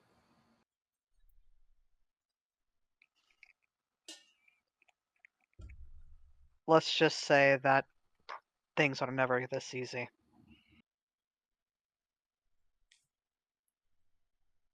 Well, you guys follow her into the cave, and you basically make your way into those sea caves that are kind of like they don't tilt downward per se, but they're just high enough to where the sea doesn't really like get into them. Mm-hmm. Yeah. So you guys basically follow her in, and you see like twine clotheslines of like old washed up clothes that they've collected, and you see kind of like fish bones that have been hung out. There's one of them sitting over by a mortar and pestle to like be ground up into stuff. You see a string of like seashells and a little bin over to the side with seaweed and everything like that. And you see what's basically like an old rusted cooking pot from a ship that probably washed up. And you see as the woman takes a few pieces of dried driftwood and starts like striking a bit of flint and steel, and she pours water and she puts like chunks of fish and octopi and stuff like that in it, and she like kind of starts stirring it as it's cooking and boiling.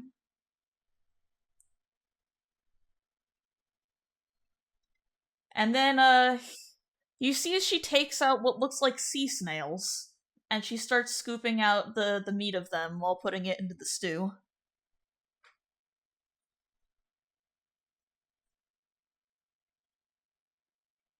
Is that a nature or a perception to determine if they look like they're of the poisonous variety?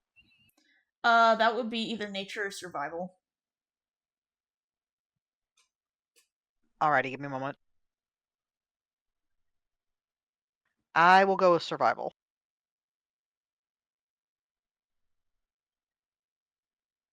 Okay.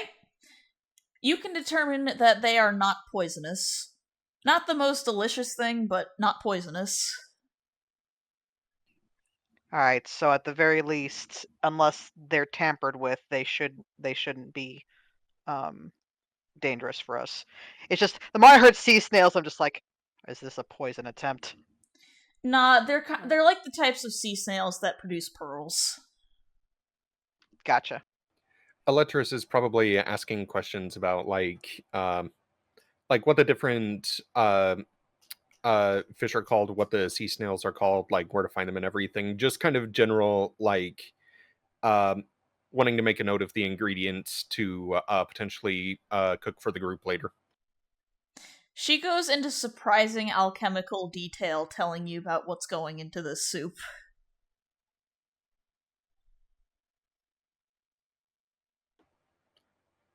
I'm not sure if he has a notebook, but Eletris is making note somehow. Alright, what's the rest of the group doing in the meantime? Does the stuff that she's putting into the soup, does it look familiar at all to Jackson?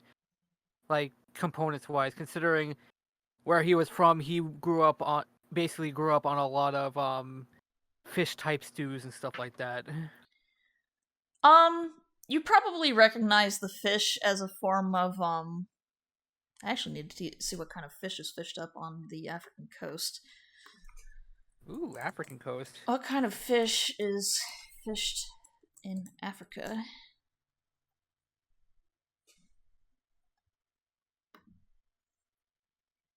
We're gonna go with carp.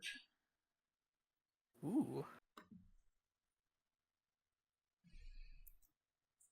But yeah, it's stuff that you kind of recognize, but it's from a very different part of the world. And she's just softly humming along.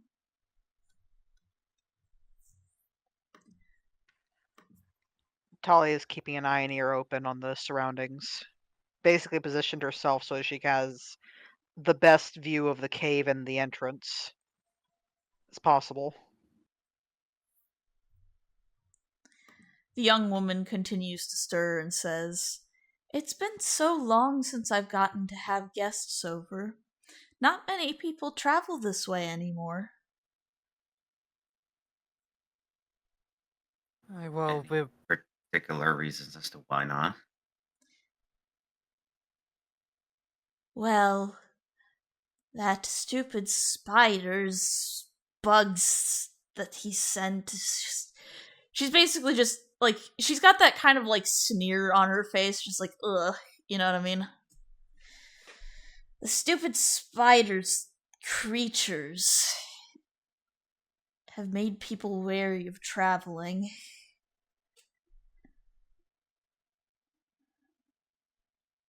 Kind of doesn't turn completely, but just kind of like gives a look over at Xerxes to see how he's reacting to that. Xerxes quietly shrinks away. He's like, "Yeah, I'm in danger." Talia is quiet for a moment before she kind of pats the ground near her, if Xerxes would prefer to be over there. Xerxes scuttles over close to Talia. May I ask you all a question? Sure. What are you looking for all the way out here?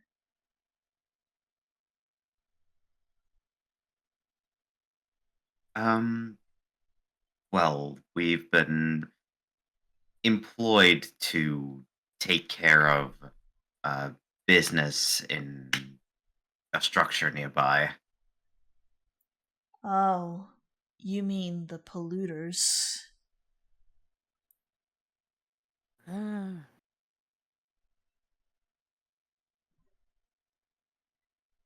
Their activity and flushing their dinosaur shit into the ocean has been killing our fish.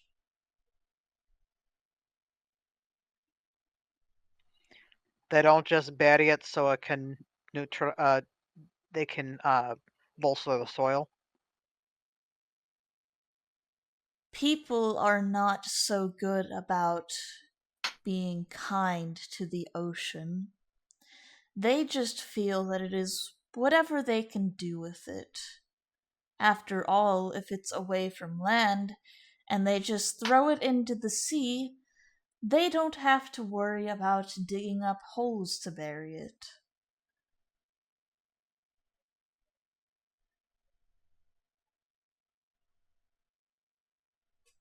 Just plain irresponsible. I agree. My sisters and I have raised many complaints, but they just never seem to learn. Until their water's poisoned. Yes, Mother has spoken of great ideas in terms of taking care of them.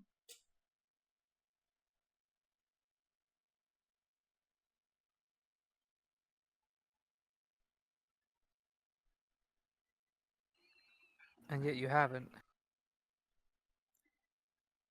We often find that the best way to deal with these things is to lie in wait and wait for an opening.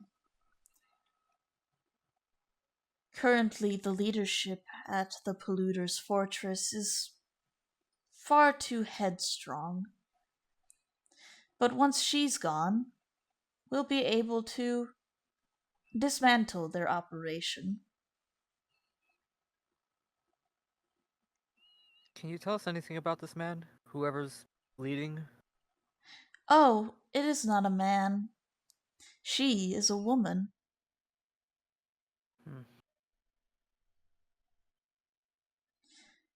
She is a woman with brownish red hair, and she looks over to Talia. She sounds a bit like you, actually. Her accent is most peculiar. Talia stiffens. What color are her eyes? Question, what color were Talia's eyes in her life? They were green. Alright, let me double check.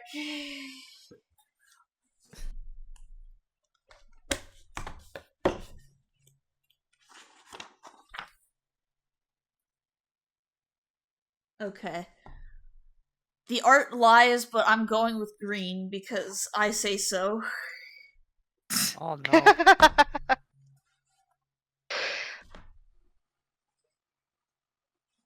I've been waiting for the boot.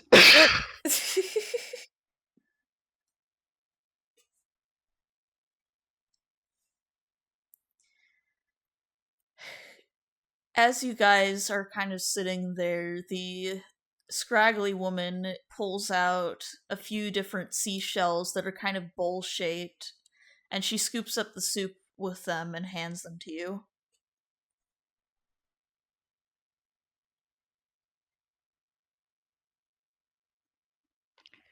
Talia has gone very, very quiet. Um, be- Before we all eat, may I utter a few somethings in my native tongue? You may. We do not judge for prayers here. Yeah, Q lets out a small sigh and uh, brings his hands together. I'm not gonna mutter the words in Finnish, but he does utter a prayer uh, in general for good health and thanks for the food, and in tandem, purify food and drink. Okay. He's partially not even aware that he's casting purify food and drink, but it's happening. Okay,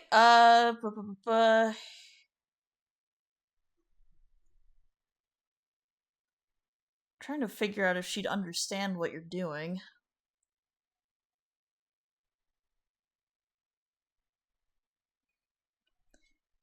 She just kind of raises an eyebrows, just like, why do you apply magic to the meal? Is something wrong with it?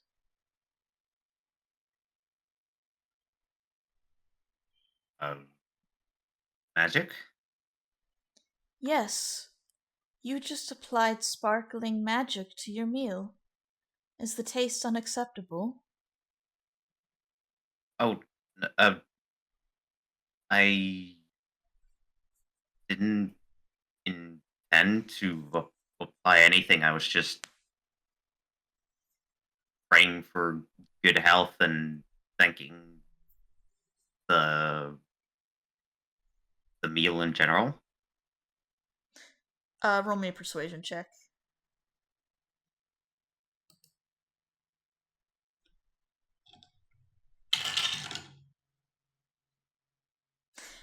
Yeah, she just kind of gives a nod. It's just like, I see. I don't claim to understand all cultures, but I suppose I can understand. Alright, and Electrus gets +1 to his next thing. Woo! Neat. And as you guys are sitting down, you hear kind of like, you know that sound that someone makes when they're getting out of a pool, like when all the water is coming off of them? Oh boy. You basically hear that as you see a woman crawling out of the water near the entrance of the cave with a net of fish in her hand. And the blonde woman, like her eyes light up a little bit. It's just like, Sister, you've returned with more food for us. That is wonderful news, for we have guests. And, everybody, I need you to roll me a wisdom saving throw. Oh, Oh no. boy.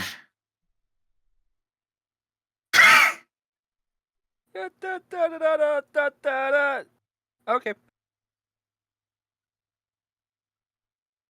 Oh, no. Oh, shit. Oh, I don't think the +1's gonna help there. it will not help you. Okay. Let me paint you a picture. As the woman steps closer into the cave, you guys get a good, proper look at her. Her skin is wrinkled and blue, and her hair appears to be made out of ratty seaweed as long fish-like lips pull across her jaw. She gives an uncannily wide smile as sharp teeth fill her mouth, and she looks to all of you. It seems I didn't need to get the fish after all. Good catch, my sister. Ha. I will show you guys what you have encountered, and then we will go on break, because I have to pee. Oh boy. What the fuck? That's why Talia said keep a hand by your weapons! Boo boo boo boo. There you go. Yeah, I kind of figured that's what was gonna happen. One over here. I've been waiting for multiple boots, and here they are! One over here. And we're going on break.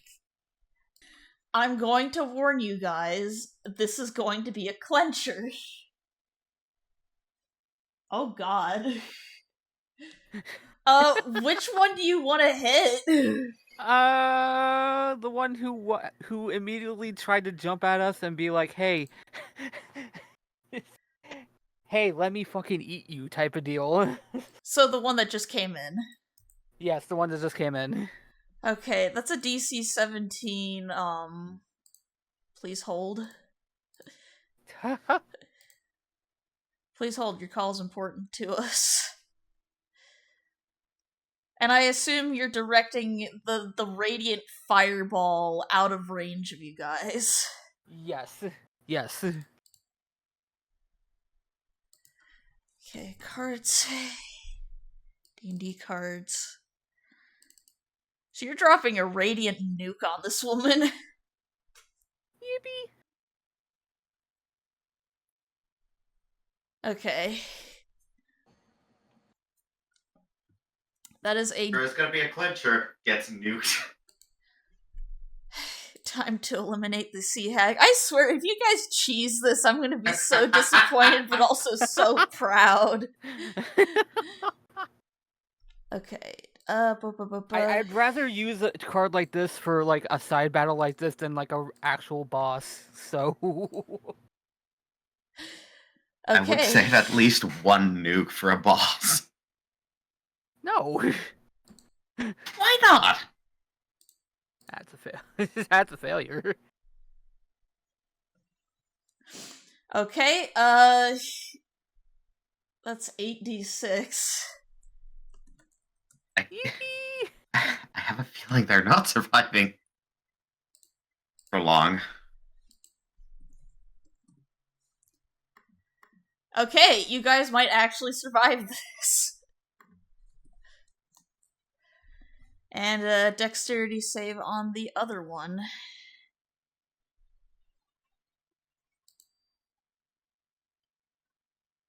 Holy shit, she actually survived. Damn.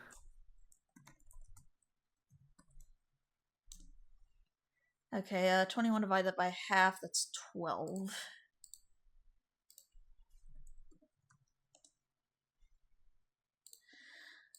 Are we all back and ready to actually start combat? Not yet. We're still waiting on fire. Okay. Oh boy. Well, we have been given a significant boost in our survivability. Maybe I was too nice and not just throwing the entire coven in.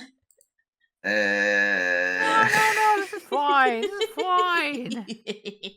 I don't think even the nukes could have helped against the entire coven. It depends on how many we have.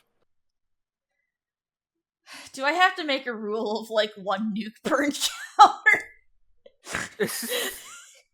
No more than 2 nuclear bombs against one boss. Is this per enemy or per encounter? I don't know. Oh god. Y'all frighten me. Yeah. And I mean this in a very As we loving should. way.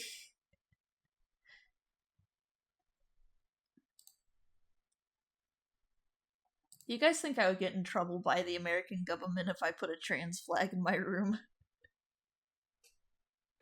I don't think so. I don't It's think freedom- so. It's freedom of speech. I'm gonna make my room so fucking yay! I mean, Do it. Alright, while we are waiting it for fire, how about we get initiative rolled up? Sure. She's on her way back. Whee! initiative. Fantastic rolls. My apologies. You're okay. It's fine. Initiative, yes? Yes. Yes. Yes, initiative. I'm just admiring my strong 6. It's okay, you're going as fast as one of the sea hags. Goddamn. Yeah, Talia was not bluffing. She was fucking ready. I'm gonna make myself, Xerxes in terms of the rolls. -1 on the hag that wasn't nuked. Got it. Alright. I assume everyone's rolled? Oh shit, nuke went off already? We had 2 nukes. Please Yeah, no more nukes. one- Have mercy Goddamn. upon me. It's like 1 nuke over here and 1 nuke over here. That's okay, I've got a couple of cards in my back pocket. Alright. Talia, you're up. Oh boy. Drink. Alright. You're using favored foe. So, I will be using it with my attack roll and on a hit, and I'll be doing it on. Let's see, which one?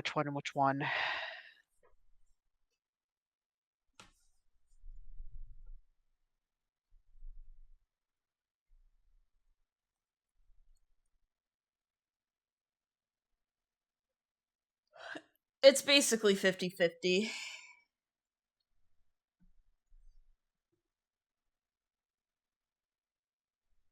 Oh, I forgot to mark who's frightened. Oh boy. Let's see here. I think Eletris is frightened. We'll use that one. And Pretty sure Q is also frightened. Q is frightened. Alright, given that we have 2 frightened members on one side, Talia is going to be taking aim on the threat over there. Okay. Go ahead and roll me.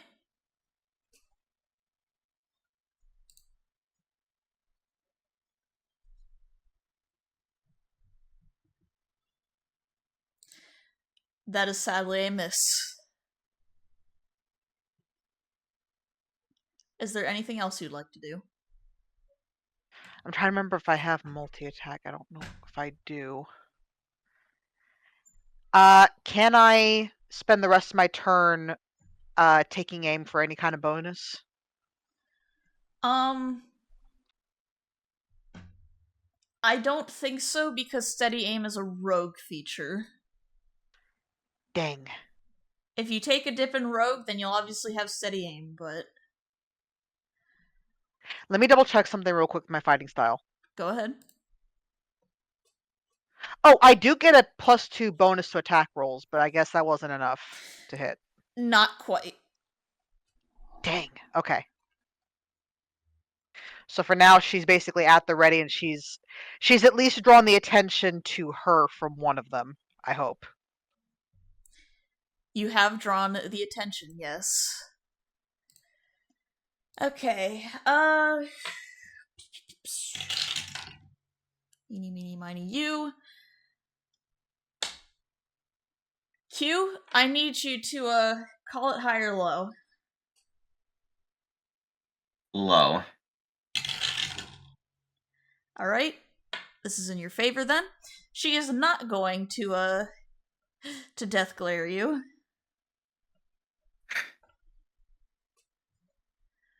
But instead, The one nearest to you is going to cast Ray of Sickness. Oh boy. Lovely. And that is a con save. I don't know why it's marked as a hit. There it is. Okay. I don't think a 12 hits, does it? 12 does not hit. Okay. In that case, that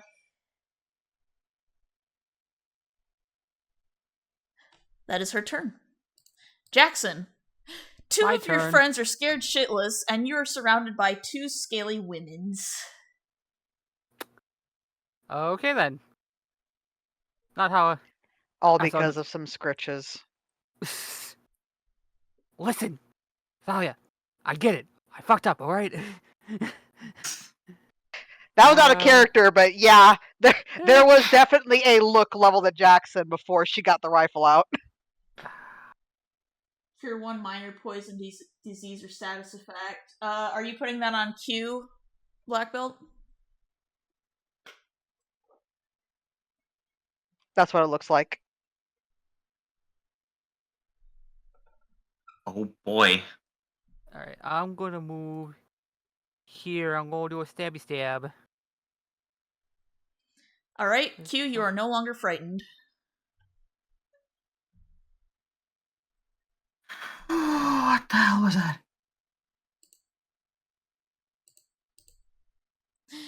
Alright, Jackson, you're up. You hit. 19.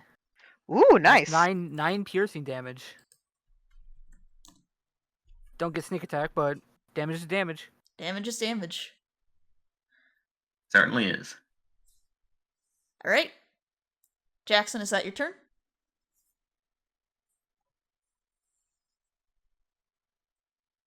Yes, I can't really do much else. Okay. It is Xerxes' turn. He is still wary about using the gun. So for the time being, he's going to spit acid at the nearest sea hag. For 2 whole damage. Okay, but, burn. Owie. It do be. Eletris, you're currently scared shitless. You want to get as far away from the sea hags as possible. Oh boy. In which direction can I do that? Well, you're currently sandwiched, like, I'll draw a rough idea of what the cave is shaped like. It's like this. So I think the farthest he can go to get away would be like here. That would be correct, yes. Can he do anything else?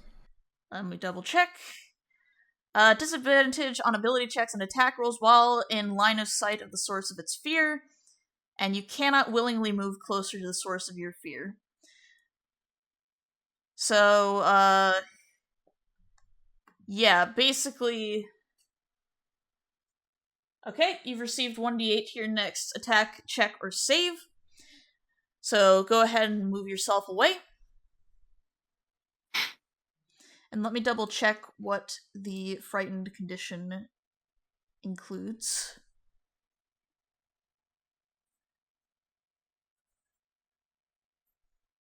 Okay. You can repeat your saving throw at disadvantage if you want to try to become no longer afraid. All right. That will Would be that the use end up of my- your turn, just to be clear. Okay. Am I frightened of just one of them or both of them? Both of them. All right, then I'll use the turn to make a saving throw.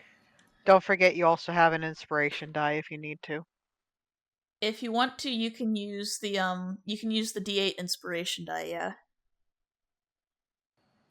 I will probably use that. What stat is it for the saving throw?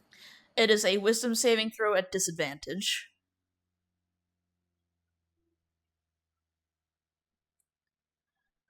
You are no longer afraid of the hags. they don't have an insta-kill on you anymore. Fantastic. Neat. Woo! Okay. That is the end of your turn. Q. You're no longer scared shitless. Do you want to go wail on the lady?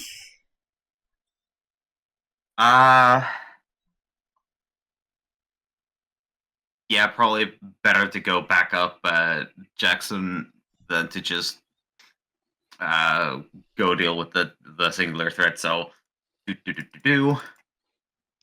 And Like,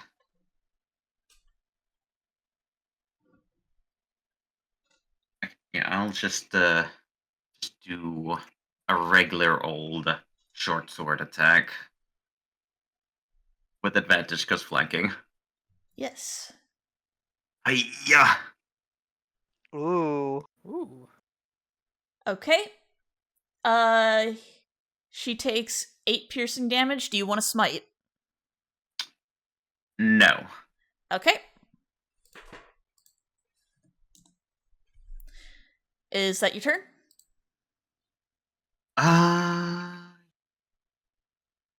Yeah, I think I'll leave it at that. Okay. It is the Sea Hag's turn that just took a significant amount of damage. We are going to roll who she attacks. Oh, Alright. boy. Q, she's going for you. Well, Mao. Oh boy. And she is going to try and attack you with her claws. Any day now, roll 20. You want to do the thing? Damn. Does not hit. Ah, Oh, ow, that that does. one though. The first one is the only one that counts. Roll 20 just had a bondulance. Okay. Yeah! Okay. Fuck you, Nat 20. Fuck you. It doesn't hit. Thank goodness, because that's 15 damage. Yeah, that would have been nasty. Oh yeah.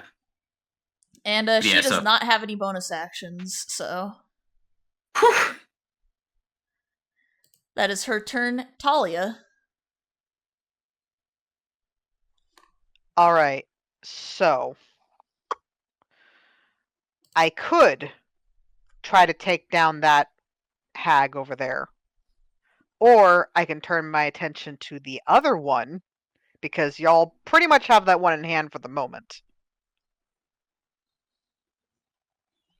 Do whichever you I'm gonna wish.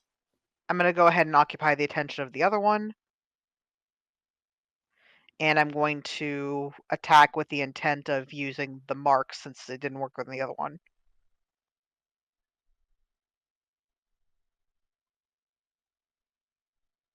Roll me.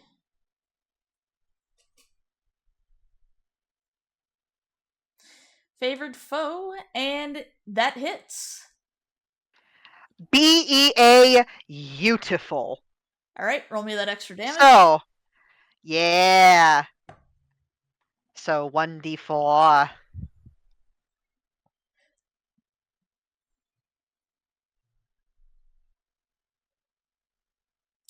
I'll take whatever extra damage I can. Alright. That hits, and she's not too pleased with you. Alright. Talia and Eletris, I need you both to roll me a d100. You're going to determine the fate of the friends. Oh, no. I am so sorry, Talia. I thought so. You drew the short straw. Alright. I don't want dynamic lighting, I want my effects. Boop boop boop boo. Beam. And we will use... I do have a guidance, apparently, so I will be keeping that in mind. We'll just use this one. Okay. Yup, this all hits perfectly.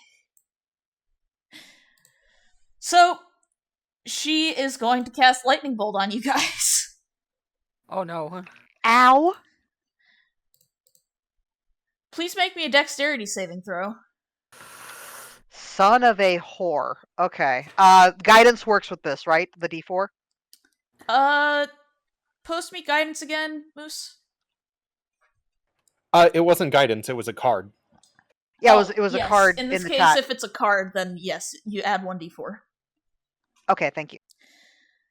Dex save for both Q and Talia.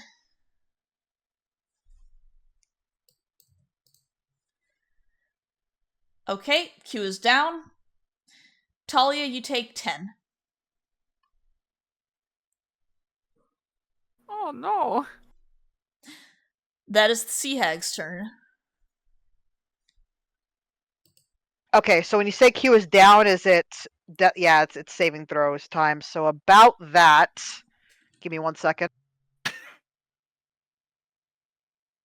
Remember that you can't apply the add HP if they're unconscious cards, if that makes Oh sense. no, that's not what I'm doing.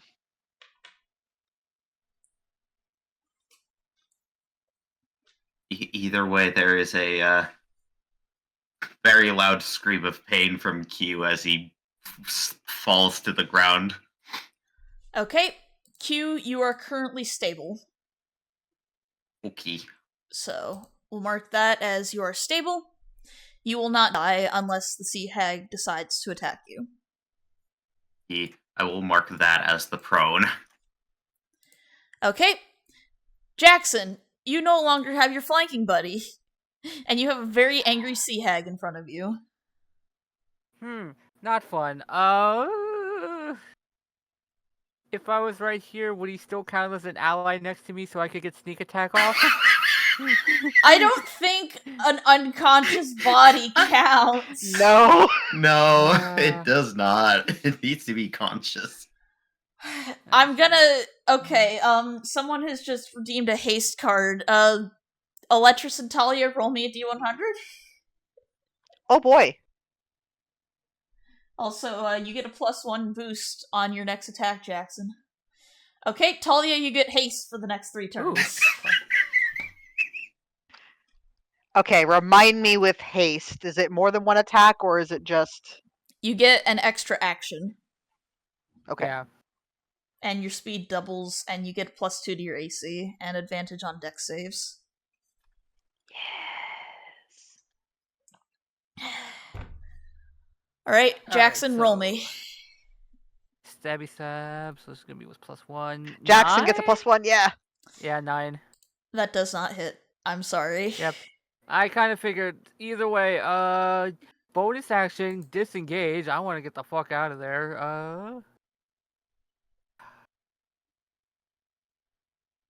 Hide behind. Wow! No, I'm not. I'm gonna like just be like out here in the middle. It's like, okay, what the fuck are these things? Q's the only one who remembers what Dungeons and Dragons is. Talia, shortly. Chum. Okay. Q, I need you to call it even or odd. Even. Okay, odd. In this case, Xerxes is going to take a couple steps back, and he is going to cast Fairy Fire over on the Sea Hag to hopefully give his friends some help. Which one? The one down here, specifically. Donka. So, Sea Hag, and that would be a dexterity saving throw with a DC of 15, or 14, bleh. And she fails, so she is currently fairy fired, and she's glowing blue. That is Xerxes' Nice. turn. Electris. Q is currently stabilized. So there is a Sea Hag that is glowing blue in front of you. There is one that is glowing blue in front of me, but there is also another one back there that I might be able to give us advantage on if this hits them. Oh boy. I'm going to cast Guiding Bolt. Let's see it. Do you have any inspirations? I have not checked the chat. Okay. Go ahead and roll me. Yeah.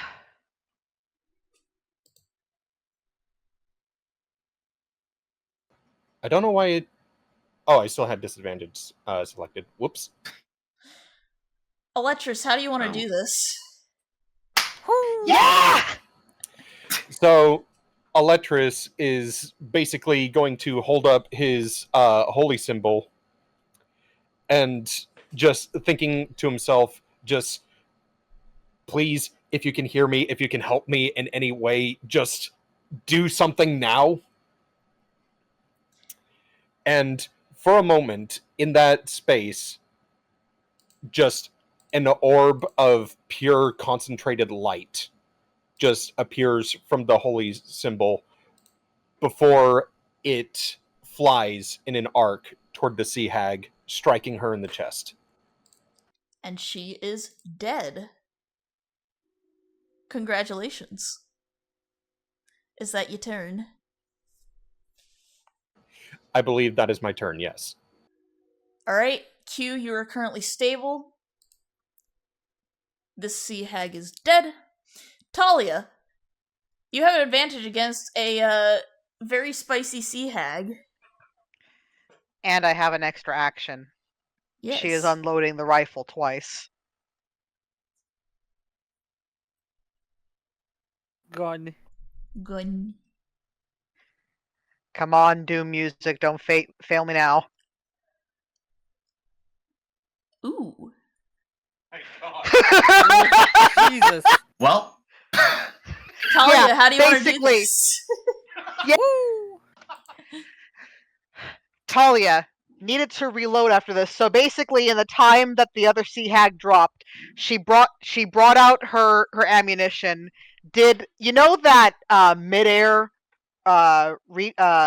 reload Yes. does that, ratchets it loudly, takes aim upon the hag, and not only does she blow off the part of the shoulder of the arm that was used to cast the fucking lightning bolt, but then she aims for directly between her eyes. Holy shit. She is fish paste. Encounter over. I told you they were chum. Mental note, make random encounters harder.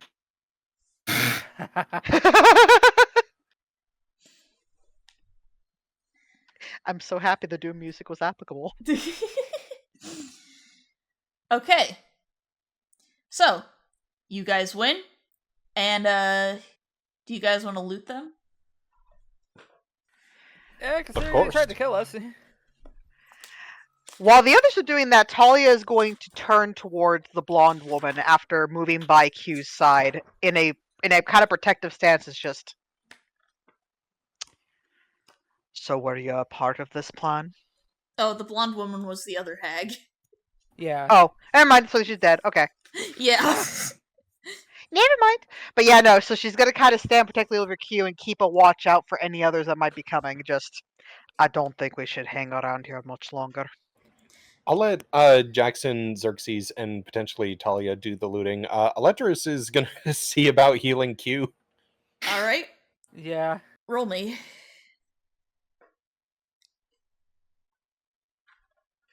Okay, Q, you're up with 12 HP. Do you guys want to take Hell a yeah. short rest while you're here? I think that would be good, yeah. Okay. And, Talia and Jackson, are you looting? Yeah. Certainly. Also, can I roll a hit dice during the short rest Yes, you can. to heal myself a bit? Thank you. yeah, Q sits up sluggishly. Is like, oh god, that hurt. Do you want to take a scar, Q? I mean, given the fact that he basically got hit by lightning directly in the back, I don't see how there wouldn't be a scar of some kind. Okay. We'll get to that at your next bath time. Bath time. And by the way, you guys can roll as many hit dice as you want during your short rests. Nice. Alright, I only have one more after this. So I'm wondering if I should do that or if I should hold on to it. You have a good berry. Also, Q, you have earned 1d6 HP as a generosity from the audience. Oh, Oh, I have a good berry? Oh shit. You Yeah, all you have have a two Bee-wee. good berries. Be-wee. Alright, I'll go ahead and I'll eat the good berry, then I'll hold on to my last hit dice just in case. alright, so I got 4 HP from that, thank you. And, you will probably eat up the good berry. Talia, you get 1d10 HP. Oh, 1d10? Okay. Yes. Yeah, you're getting it from a card. Almost full health. I will take it, thank you. Or is a single HP, which I will gladly take, so I'm nearly max. Alright. And since Okay, so yeah. since Talia and Jackson are looting, I need both of you to roll me a D100. Perfect. D100. 72. Also, Talia, you get 1d4, so you're topped off. Can I hold on to that 1d4? Because I did eat the good berry, which gave me the last health point I needed. I will let you either hold on to the good berry or take the 1d4.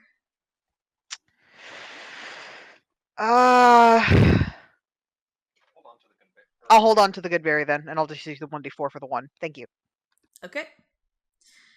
Let's see here. Jackson, you find another potion of animal friendship. Why animal friendship? What do you mean? Maybe you can make some fox friends. And as for I haven't Talia, found any foxes, so I don't think they're native to this particular biome.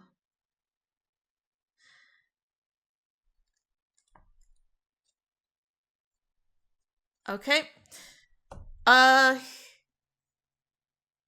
Talia, I need you to roll me a d20. Okay.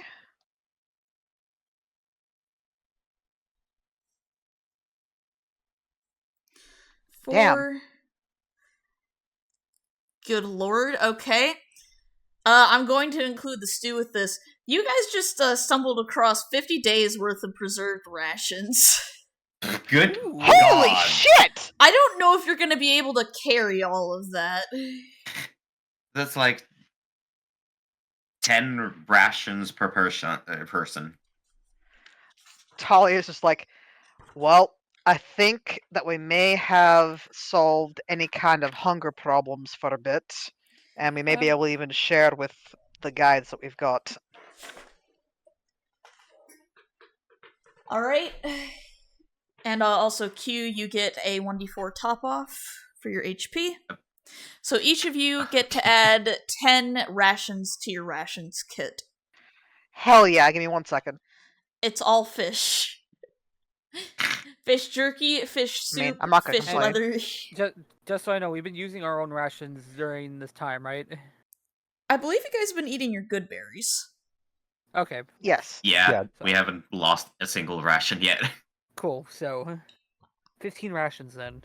I would probably I've got advise 20. using I would advise using the rations where necessary because there are night encounters. Those are rolled for. Got it. Oh boy.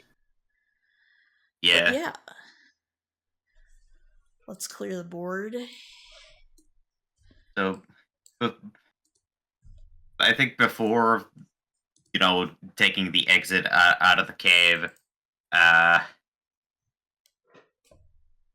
Q does a small little slurp.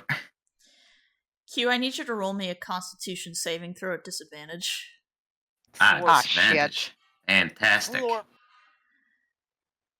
You immediately throw up the contents of your stomach. Okay. Yeah, hag blood is awful.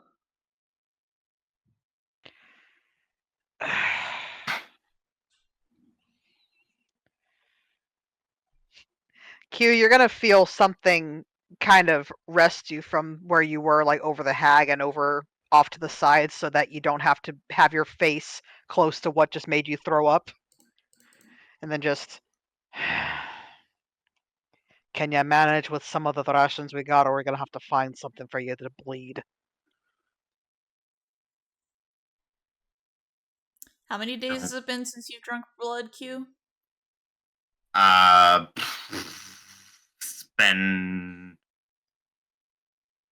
Well, has there been like 2-3 days of travel? Yeah, I think we're on day 3. Just about. Yeah. You are actually Yeah, so on day that's- 4.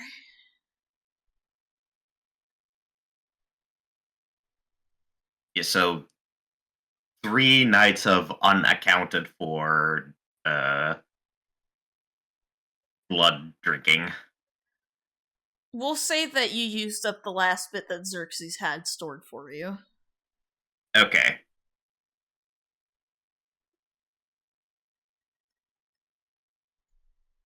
But, yeah, so the contents of your stomach are currently empty, so you'll be able to manage with rations, but we're gonna have to start making rolls until you find something.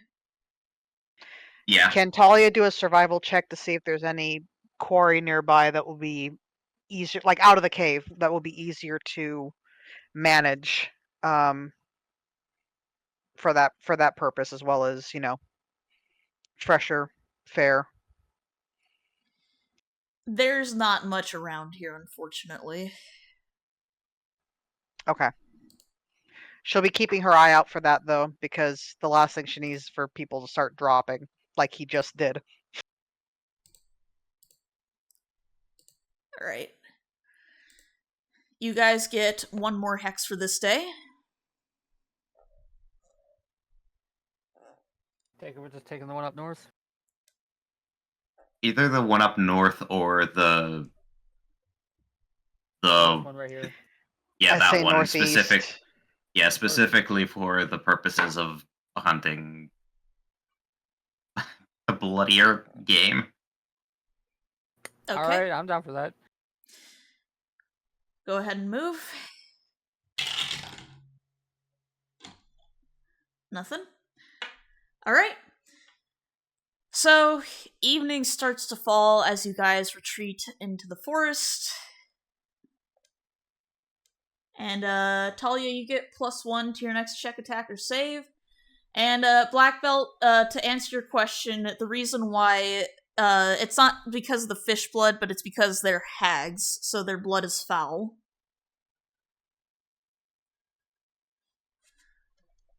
But,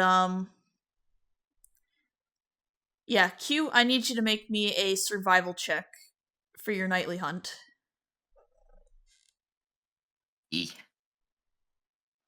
Can Talia assist with that? You can help him find something, but if you kill whatever he's hunting, then like on one hand you'll have more rations, on the other hand it kills the animal. So Okay, I'll I let see. you give Can- the help action. How's that? Yeah. I was going to ask if I could give guidance. Do you want to make the stealth check with the 2 of them? I'm wearing heavy armor, so no. Yes. Alright, Q, you can I'll make just me a survival substitute check. the help. Survival with the advantage. Yes. Alright. Well, since this is specifically for hunting purposes, Q would make sure to take off his chainmail because that's heavy armor and that wouldn't help with stealth at all. Okay.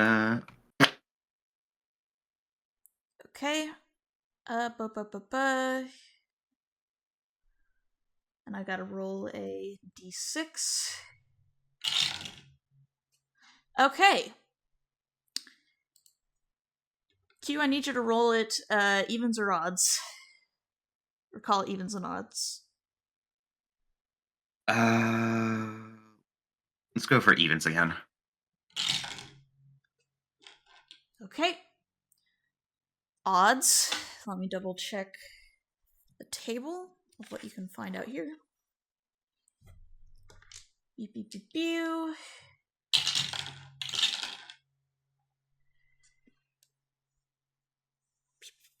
26.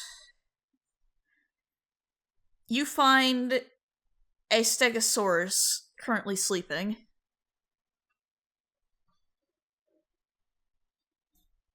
Oh boy.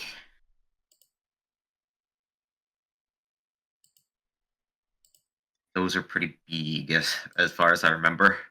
They are big. So the good news is you can take a full drink and you will not kill it. You just have to roll a stealth check. Right, and unfortunately my stealth is not that great. Oh boy.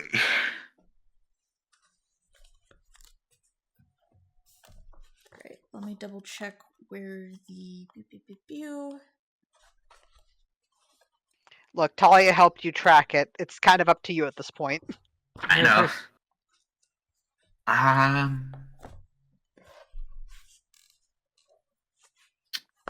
I did a little tricksy. Because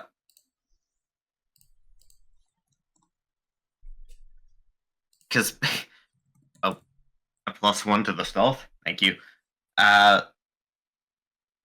So You got a D4 incoming. you get okay, so a D4 and a +1. +1. Okay, so the thing that I have in mind is that because Q's natural stealth isn't all that great, you know what? Nah, I'll just use the natural stealth. I'm just saying, Jackson is just watching this with like a bag of popcorn in the background.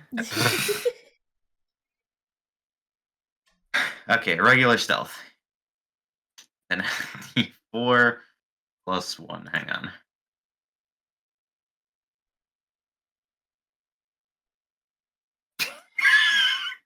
Okay. A fantastic 9. Okay, it's not an outright crit fail at the very least.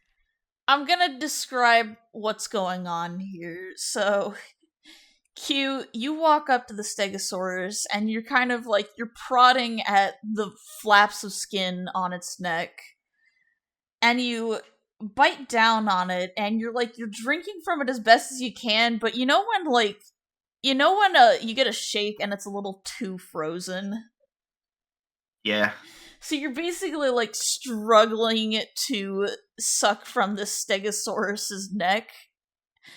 And at some point, it stands up and lifts up, and it's kind of looking back at you, and it lets out like kind of a distress cry.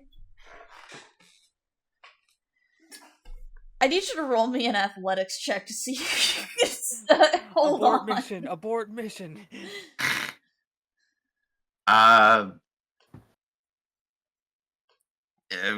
Is Q able to like tell at all how much he was able to have a sip before, being lifted up? Call it high or low. High. You got maybe a third of a meal's worth. Okay. And we're just gonna go back on over here. And I'm going to drag all of you over here. And you over here. And you over here. You get to be about here. And let's get a Stegosaurus.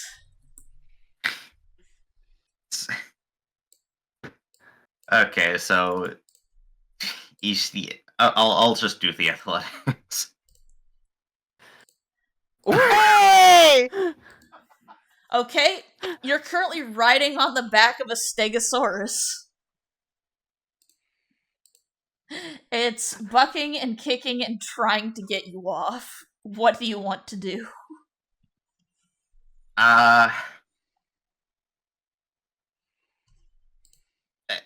think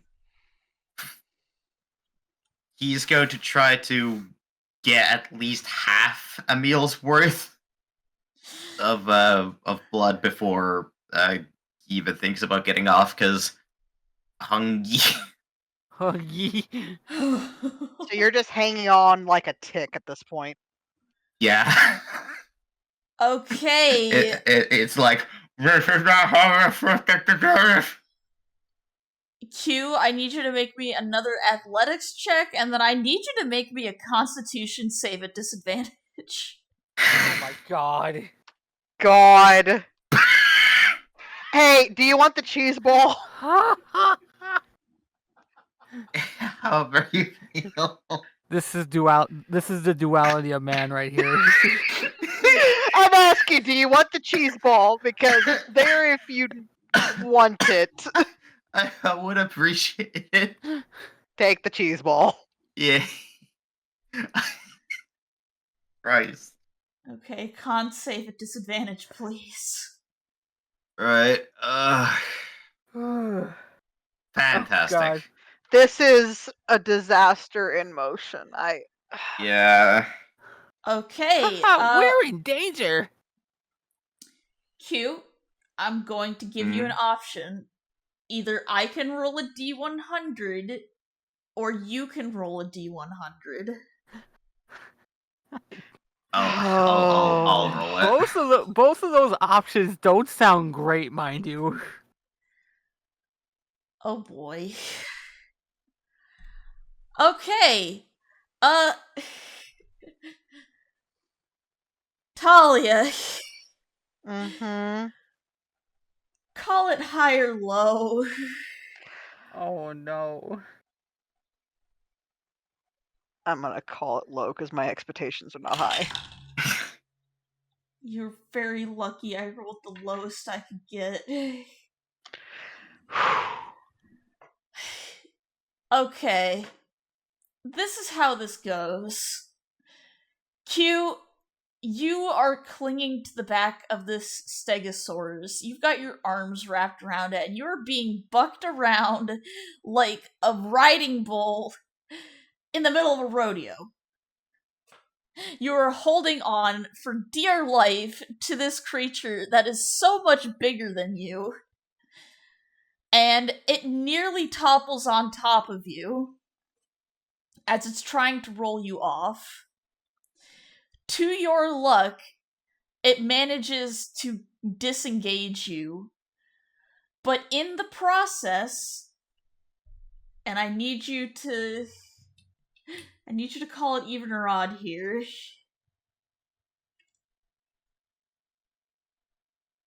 Even again. Oh boy. In the process, both of your fangs snap out of your skull, and the Stegosaurus takes off running. Oh my god! You have lost both of your fangs, and your prey just got away.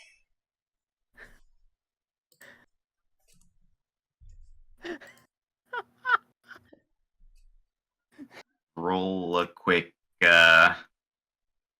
Okay, so he manages to keep himself from just outright screaming in pain, but he is covering his mouth and just very in pain yells and sound because ow. Out of character, can that be healed? But this raises a good question. Can those grow back? I don't know if they can grow back or not. Crazy question. DM, if we can track down that Stegosaurus and retrieve the fangs carefully, like if it's asleep, and just very carefully extract them, could a healing spell of some sort fix that? Well, no, he's undead. No. Well, healing spells apply to him because he's technically half alive. Q, I'm gonna say that you're currently incapacitated from pain. Talia, roll me initiative, and I'm going to roll initiative on the Stegosaurus. I was about to say I wanted on this too. So. Oh boy, initiative. Also, I would just like to point out Eletris is out of healing spells. Xerxes has Lovely. healing spells, but he can also make dentures for Q if it really comes to it. So, Talia, go ahead and roll me initiative. Jackson, you can roll me initiative. Nice. All right, not as bad as it could have been. Okay. So I'm going to say that the Stegosaurus, I'm going to move you guys to the bottom half of the map so we have a little bit more wheel room here. Space.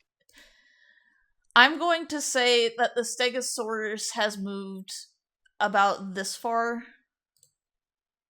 Because it has a movement speed of 40, but we're going to say that in its panic it's kind of bumbling around. Right. So, Okay. right now, the way that I'm going to need you to do it is, if it gets out of a, I'm going to apply an aura to you, Talia. Oh boy. Okay, aura, bright light, 60 feet. And I'm going to make the light color...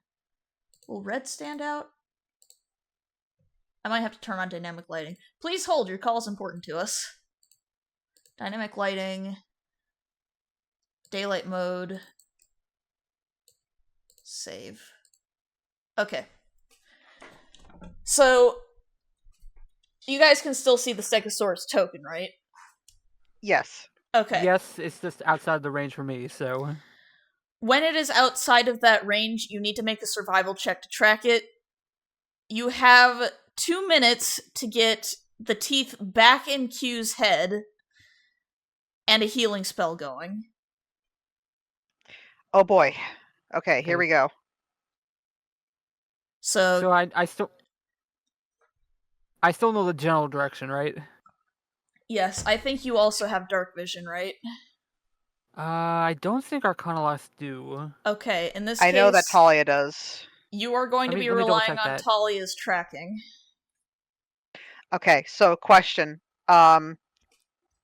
Is guidance able to be applied from Eletris? Because that is a cantrip, yeah?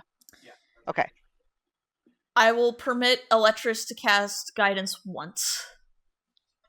Okay. I will use it on the first one if it is needed in order to find this thing. So, survival check, yes? Yes. Okay. You know the exact direction of which it's going. Jackson, Talia can point you in the direction that you need to go. Fucking book, and she will be hot on your heels. Good to know. So putting in like literally everything I can. So 30 feet would be here, but I'm also going to dash action, which would be here, and then bonus action, dash action again, using cunning action. Are you going to try So I and should- hop on the Stegosaurus? I'm gonna try to hop on the fucking Stegosaurus. Okay. Roll me an acrobatics check.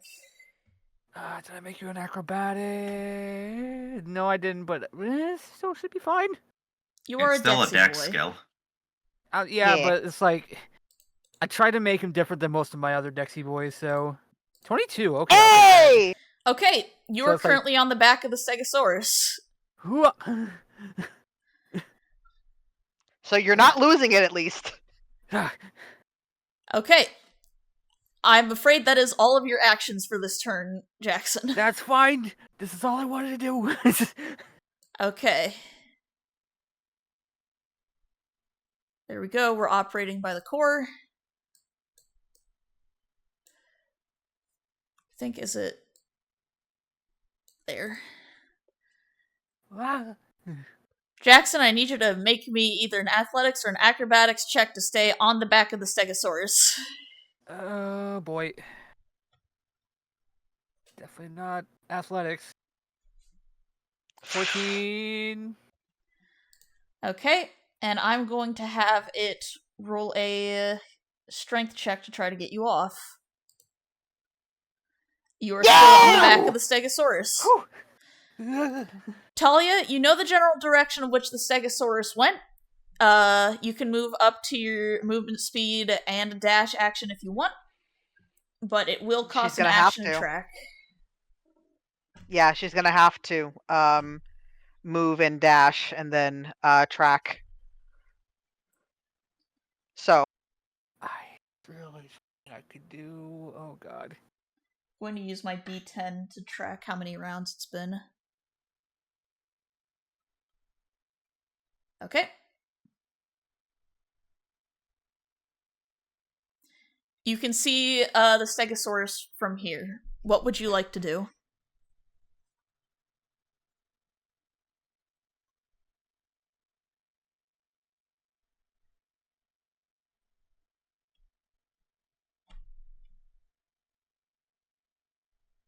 Oh, I sense plans are percolating. the gears they be turning. I can't believe I was planning on having a whole serious dialogue moment when y'all get to the fort, but that might have to be a next time thing.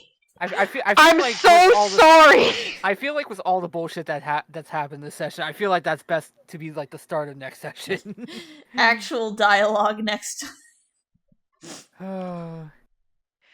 Yeah, I only have 10 feet that I can stretch out a limb to. Do you have any spells that you could cast that might impede the Stegosaurus? I have no spells right now. I'm only level 2. That is true.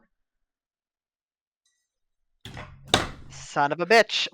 The only thing I could possibly do again is potentially attack and try to see if I can keep it from going further. Basically kind of like aim ahead to where it's been going to make it like stop.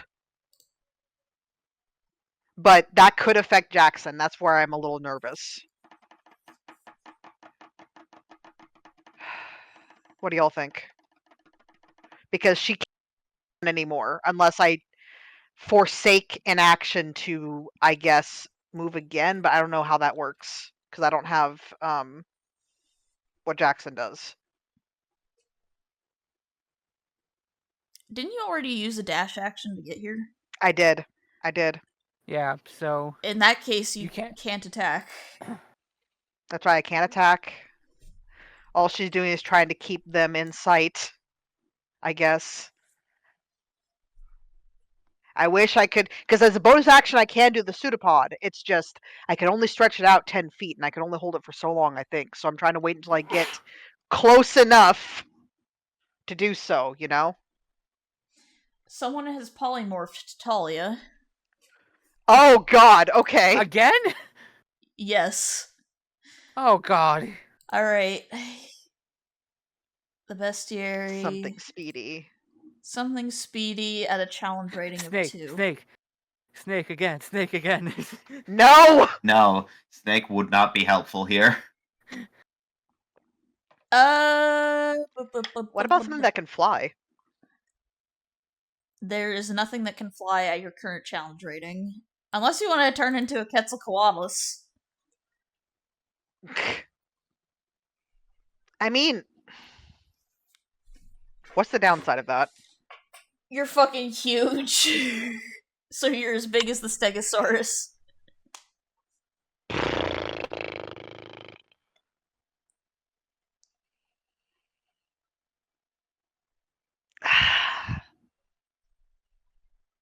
I have an idea. If something doesn't happen, hopefully this will work. Cause I still have my stuff on me, right? Yes, you do. Cool. So, Fire, I will just say this. Don't worry, I have an idea. I understand, but the polymorph card was used, which means it has to happen. So I'm like, Yeah, no, well, fair. fuck. What about something that is fast enough to catch up and Jackson could potentially ride back, is my thought. I'll give you the choice between a saber-toothed tiger and a Quetzalcoatlus. Bird or tiger? Because predator would probably frighten the fuck out of this thing more, right? I don't remember what Quetzalcoatlus eats. Usually fish, if I remember correctly. All right. Do you want to be a dinosaur or a saber-toothed tiger?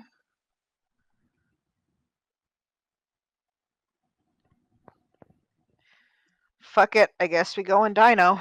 Because I'm trying to think, I'm like, Sabretooth again, that predator instinct is gonna frighten this thing even more. All right, Jackson, you see from the distance as the goop lady morphs into a giant Quetzalcoatlus. Let me see if I have a handout. Okay. Well, I don't have a handout, but I can show you this. Big bird. Hell yeah.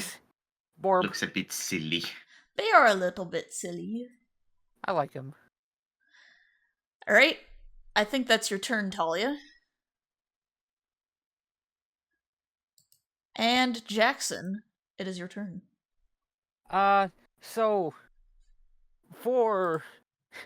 as I'm trying to climb, I realize something as I go into my bag and I take out one of the potions of animal friendship and drink it. Okay. I'm going to need you to make me an acrobatics check at disadvantage since you are no longer using your hands to stay on the Stegosaurus. Shit! I'm using one hand. I'm still trying. I can hold on with one hand while trying to grab and trying to open the bottle with the other hand, type of thing. Okay, in this case, make me an acrobatics check. There will be a penalty. That is fair. Ew, 12. Okay, and Stegosaurus. You are thrown from the Stegosaurus's back. What? But I still try to drink. you have the potion in your system now. Yeah, he tries to scream out. We mean you no harm. We're just trying to get something out of you. If it stays in there, it's not going to be pretty for you.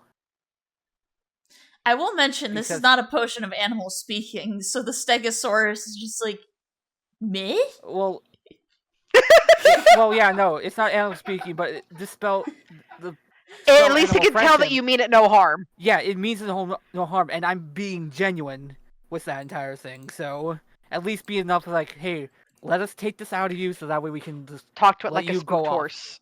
Yeah, type of thing. Yeah. Let me just double check if the beast's intelligence is 4 or higher. The spell fails. Good news, it has an intelligence of 2. Whew. Okay. Yeah. And this lasts for 24 hours, so. Yeah, he just kind of sighs. He kind of sighs and pants as he walks over. It's like, just give me a couple minutes and I'll get these things right out of you. As he tries to look for the fucking fangs. Roll me a perception check at disadvantage because it's fucking dark out. Yeah, I kind of figured as much. Oh, disadvantage. I'll just roll again. 10.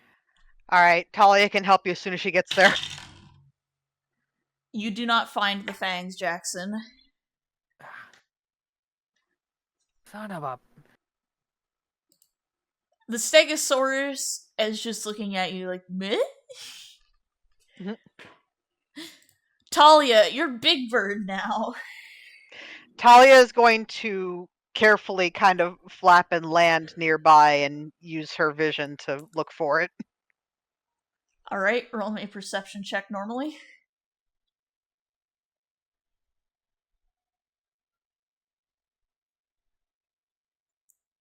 Meanwhile, Q, I need you to make me a Constitution save. You do not. Oh my god!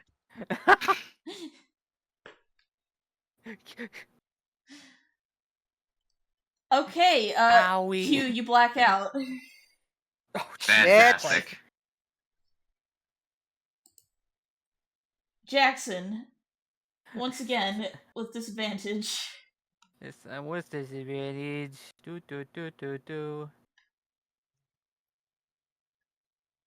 You do not find it. God. Stegosaurus goes, Okay, hold on, I got something here. Yes.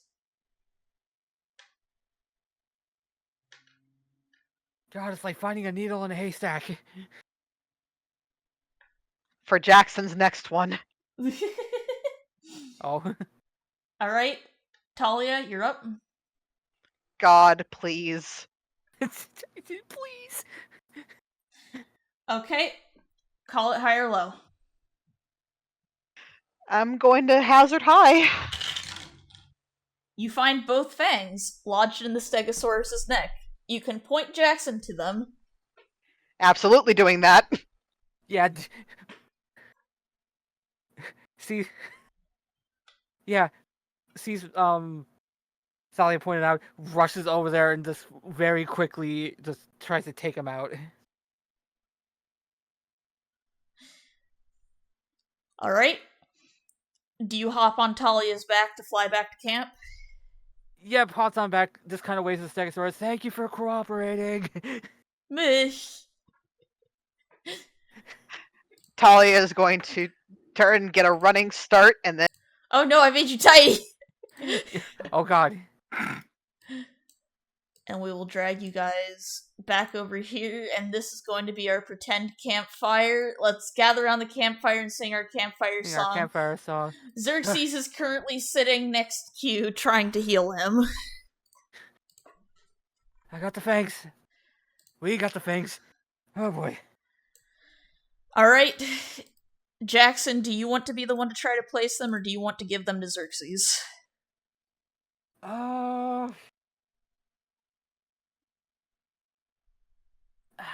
I trust his hand. Like, I feel like Jackson has a steady enough hand to like put him back in if it requires like sleight of hand or anything like that. I will give you the choice between sleight of hand and medicine. Ooh, are they the same role though? Is the question. Ooh. Nope, I'm putting it. I'm giving it to Xerxes. Medicine's probably a more important role for this. So. Okay, I will have Xerxes roll a medicine check. Uh-oh. fuck. Can we assist, God, please? Can I see that? Take them back. It's like, I have a steady hand. You want me to try to do this, Xerxes? You know what? Okay, I'm gonna give Q the option here. Do you want Jackson to take a swing at it? Jackson can take a swing at it. Electris can try as well. Electris can try. Okay, Jackson? Slide a hand. Yes. Make sure it's not a disadvantage. Eatable. Thank God! Okay. The teeth are back in the mouth. They're placed very well. Xerxes is casting Cure Wounds on you. And, yeah, so, good news, Q. Your teeth are back in your face. But you have lost your meal for the night. Yeah, I figured. So, let me double check what the effects are going to be for that.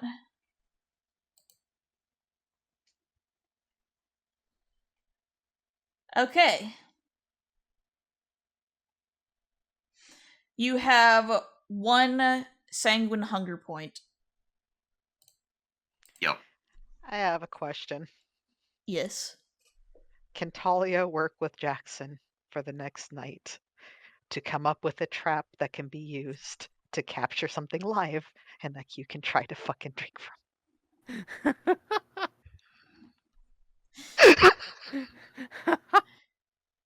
I will let you guys figure that out the next night. Sounds good. Yeah. Okay. So, Q is currently in the hands of Xerxes, and you guys can see that he's taking care of him well enough. I should mention that River Mist, Flask of Wine, and your boss have basically been sitting there in the corner watching this absurdity happen. Talia's just sitting down after transforming back. Talia just sits down, and you see she's massaging what would be her temple, and just, this is going to be such a longer night than I had.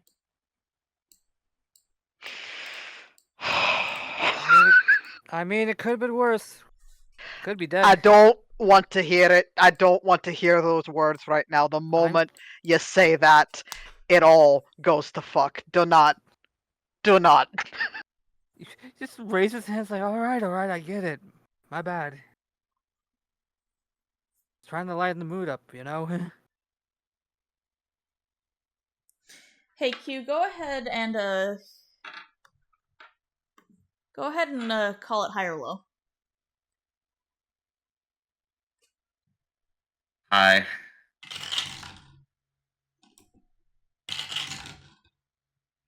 Okay. Q, you're currently being cradled in Xerxes' arms when you come to. Adorable. Good.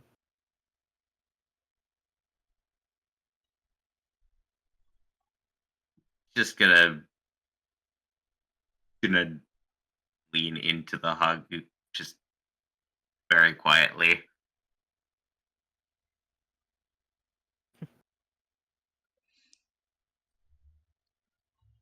You just hear Xerxes' voice very softly in your head. It's just like, you gave us quite a scare back there.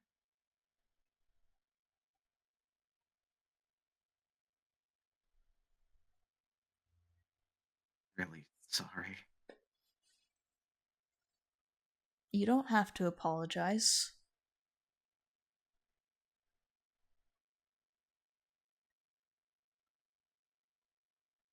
Doesn't it feel any less like You might have to speak a little louder, Noid.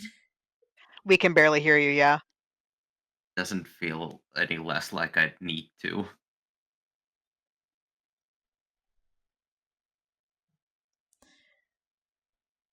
Go ahead and roll me a charisma check at advantage.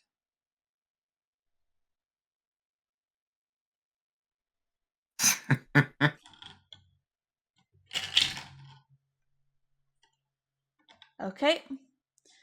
Q, you watch as Xerxes lifts his own arm up to his mandibles and chomps down slightly before holding it above your lips. I was wondering about that. Oh, God.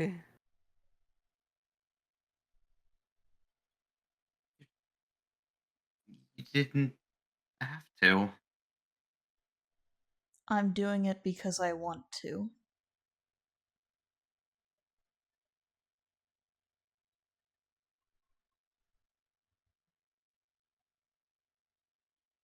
He's back in his bug form, just to be clear. He can't hold the human form Yeah. all the time. Yeah.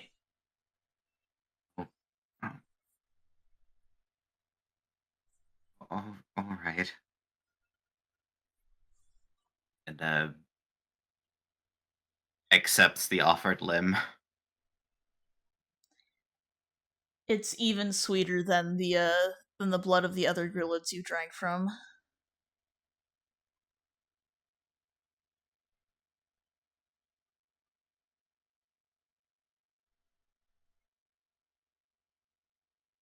He's just gonna either drink his fill or drink as much as Xerxes lets him drink, and once he's had enough, he pulls away.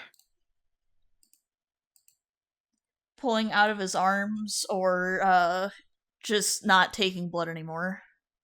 Just from taking the blood, he doesn't feel like moving. He feels like absolute shit right now. Xerxes casts Cure Wounds on himself so that the wound closes, and he just very softly brushes a bit of your hair out of your face and he wipes your mouth with a handkerchief. Holy shit, these bitches be gay.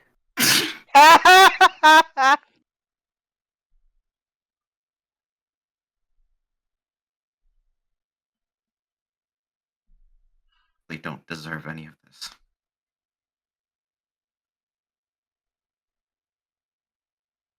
Deserving or not, I intend to take care of you.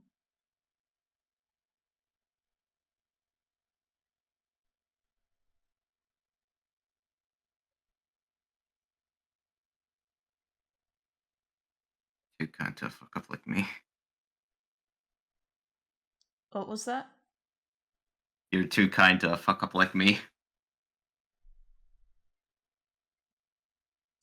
That's when Xerxes tilts his head. It's just like, now why would you call yourself a fuck up?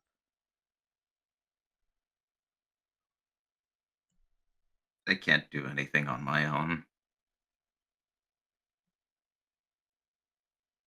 I get the feeling this is more than just since when we got here, isn't it?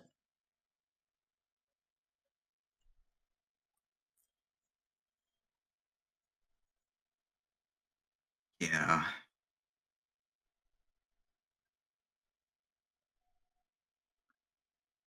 Couldn't get a job, couldn't really do much at home, couldn't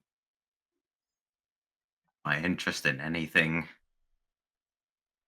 barely even take care of myself.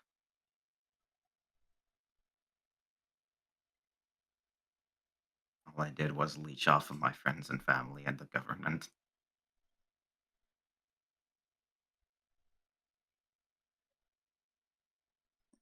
You see as Xerxes' form changes from his insectoid form to his kind of more fey-like form, so that you can read his expression better. I know this is ironic, considering that I just fed you with blood, but I don't consider you a leech.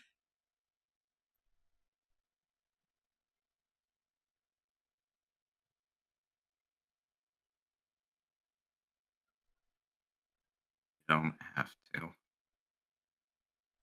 I do so for the both of us. For all of us.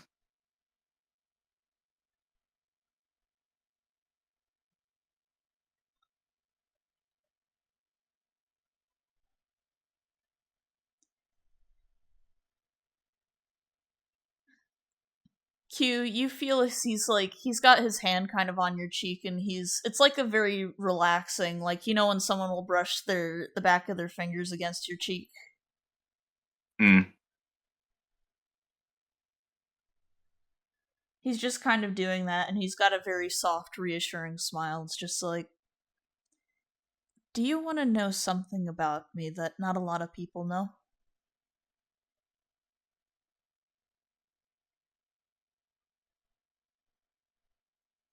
They want to share. Did you know that in my past life, when I was in the military, I ended up losing one of my legs?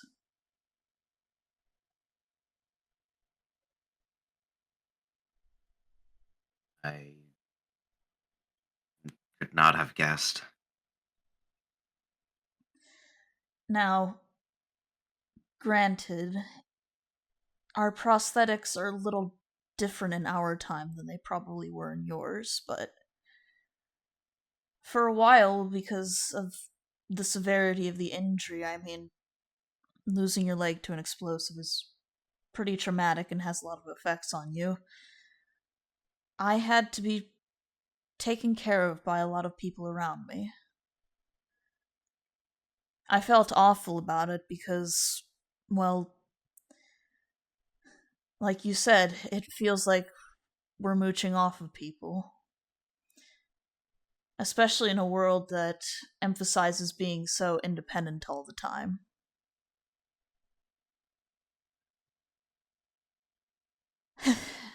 Hell, the only reason why I became an actor is because of that injury.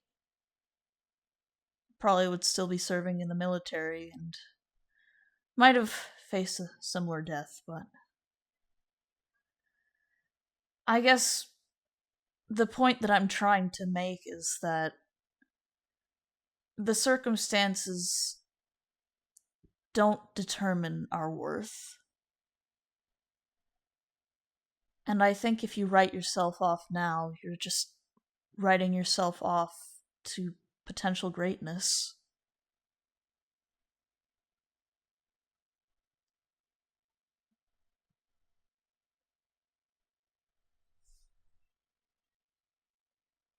Oh, one thing's for certain, hunting's not that greatness.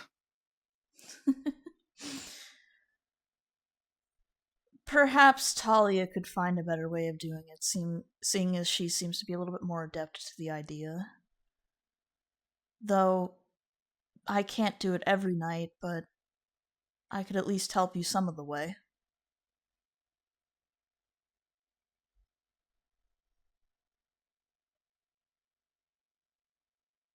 Just a little bit helps.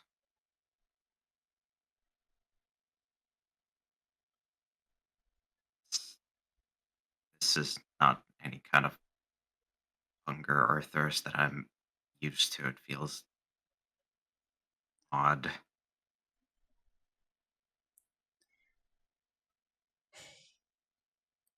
Having your body changed suddenly, or having your life change, can be pretty shocking, yeah. It involves some adjustments, but over time you get used to it. You realize the limitations and your needs, and the people that really care about you will stick with you either way. And that's kind of the beauty of people. The people who really care about us will be there with us and support us no matter what.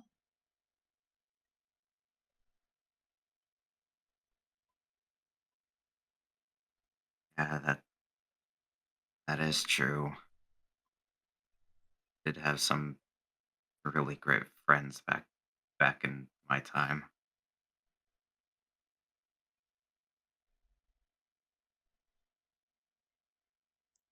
Well, I know we're not the same friends as back in your time, but I'm sure everyone here would like to support you just as well.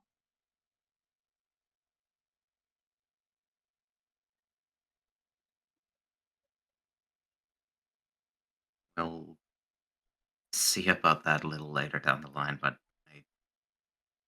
I'll trust in your words. If it brings you any peace, at least I care about you, if that's worth something.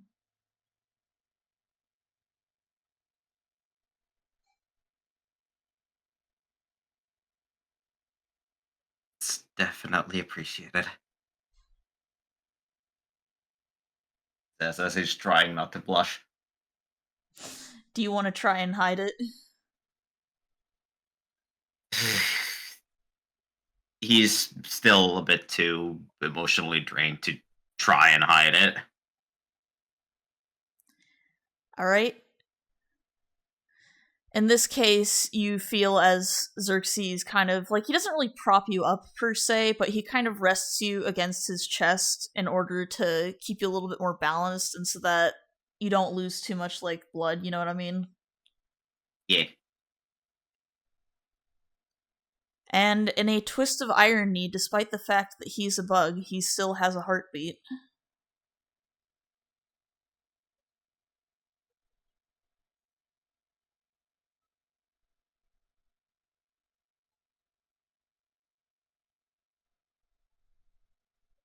He'll just accept his fate and just be there in the hug.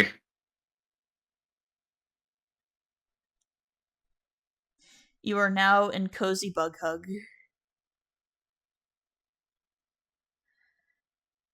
And I think, Yeah. unless anyone else has anything left, that might be where we call it. I think I'm good. Yeah. There's nothing Talia can act on now, but that doesn't mean her mind isn't going. What do you mean I have experience with my own disability and coming to terms with it? Way. No, this was very good. Yeah. I rolled that perception, but I figured it wasn't high enough for her to pick up on the self-loathing inherently. However, that doesn't I mean mean, she it's has not not like he noticed was. the body language. it's not like he was trying to hide his part of the conversation all that much. Ah, okay, good. I will file that away. I will say this, Talia, you do kind of, as you're watching the conversation, you notice that Xerxes has this certain look in his eyes. Oh, yeah? It's a very soft, very loving look.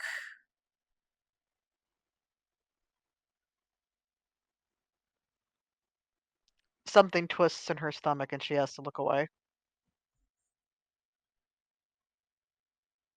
Ah, yes, this reminds me of one of the greatest love stories of my time, Twilight. No!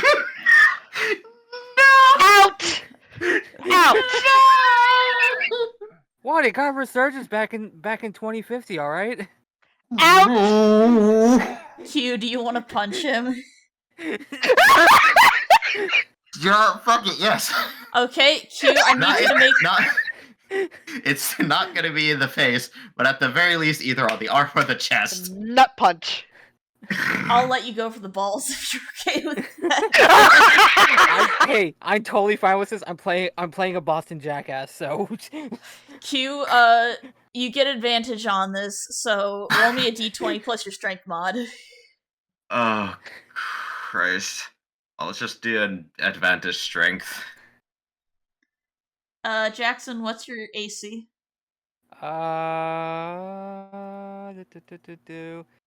15 on the dot. Okay, Meets it beats! Q, what's your Meets it strength beats, yeah. modifier again? Strength mod is 3. Jackson, you take 3 points of damage in terms of bludgeoning, and you also take 3 points of holy shit damage because you just got punched in the balls. He's prone. He's out for the rest of the night. Crumpled, Like, what just- else do you want me to say? This is how he falls asleep. Q has the sort of angry, sort of disgruntled, disrespected, and taken aback look. Don't ever compare me to that trash fire. Don't ever compare any of this to that trash fire. Talia stares at what happened, catches Q's eye, and just gives him a single nod. Xerxes leans over to, towards Jackson, is just like, calling me Bella is a disservice to my acting and my character.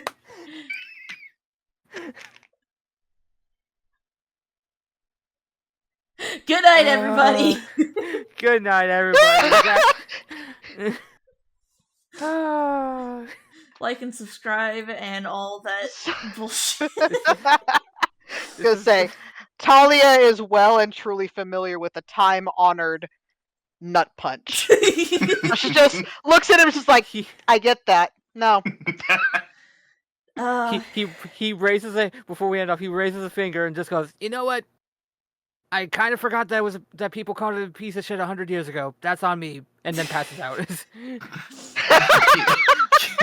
He was like trying to curl up but away from because he's feeling a bit embarrassed. Q will Xerxes gonna take Q to the other side of the campfire and just not quite up next to Talia, but just giving him his privacy.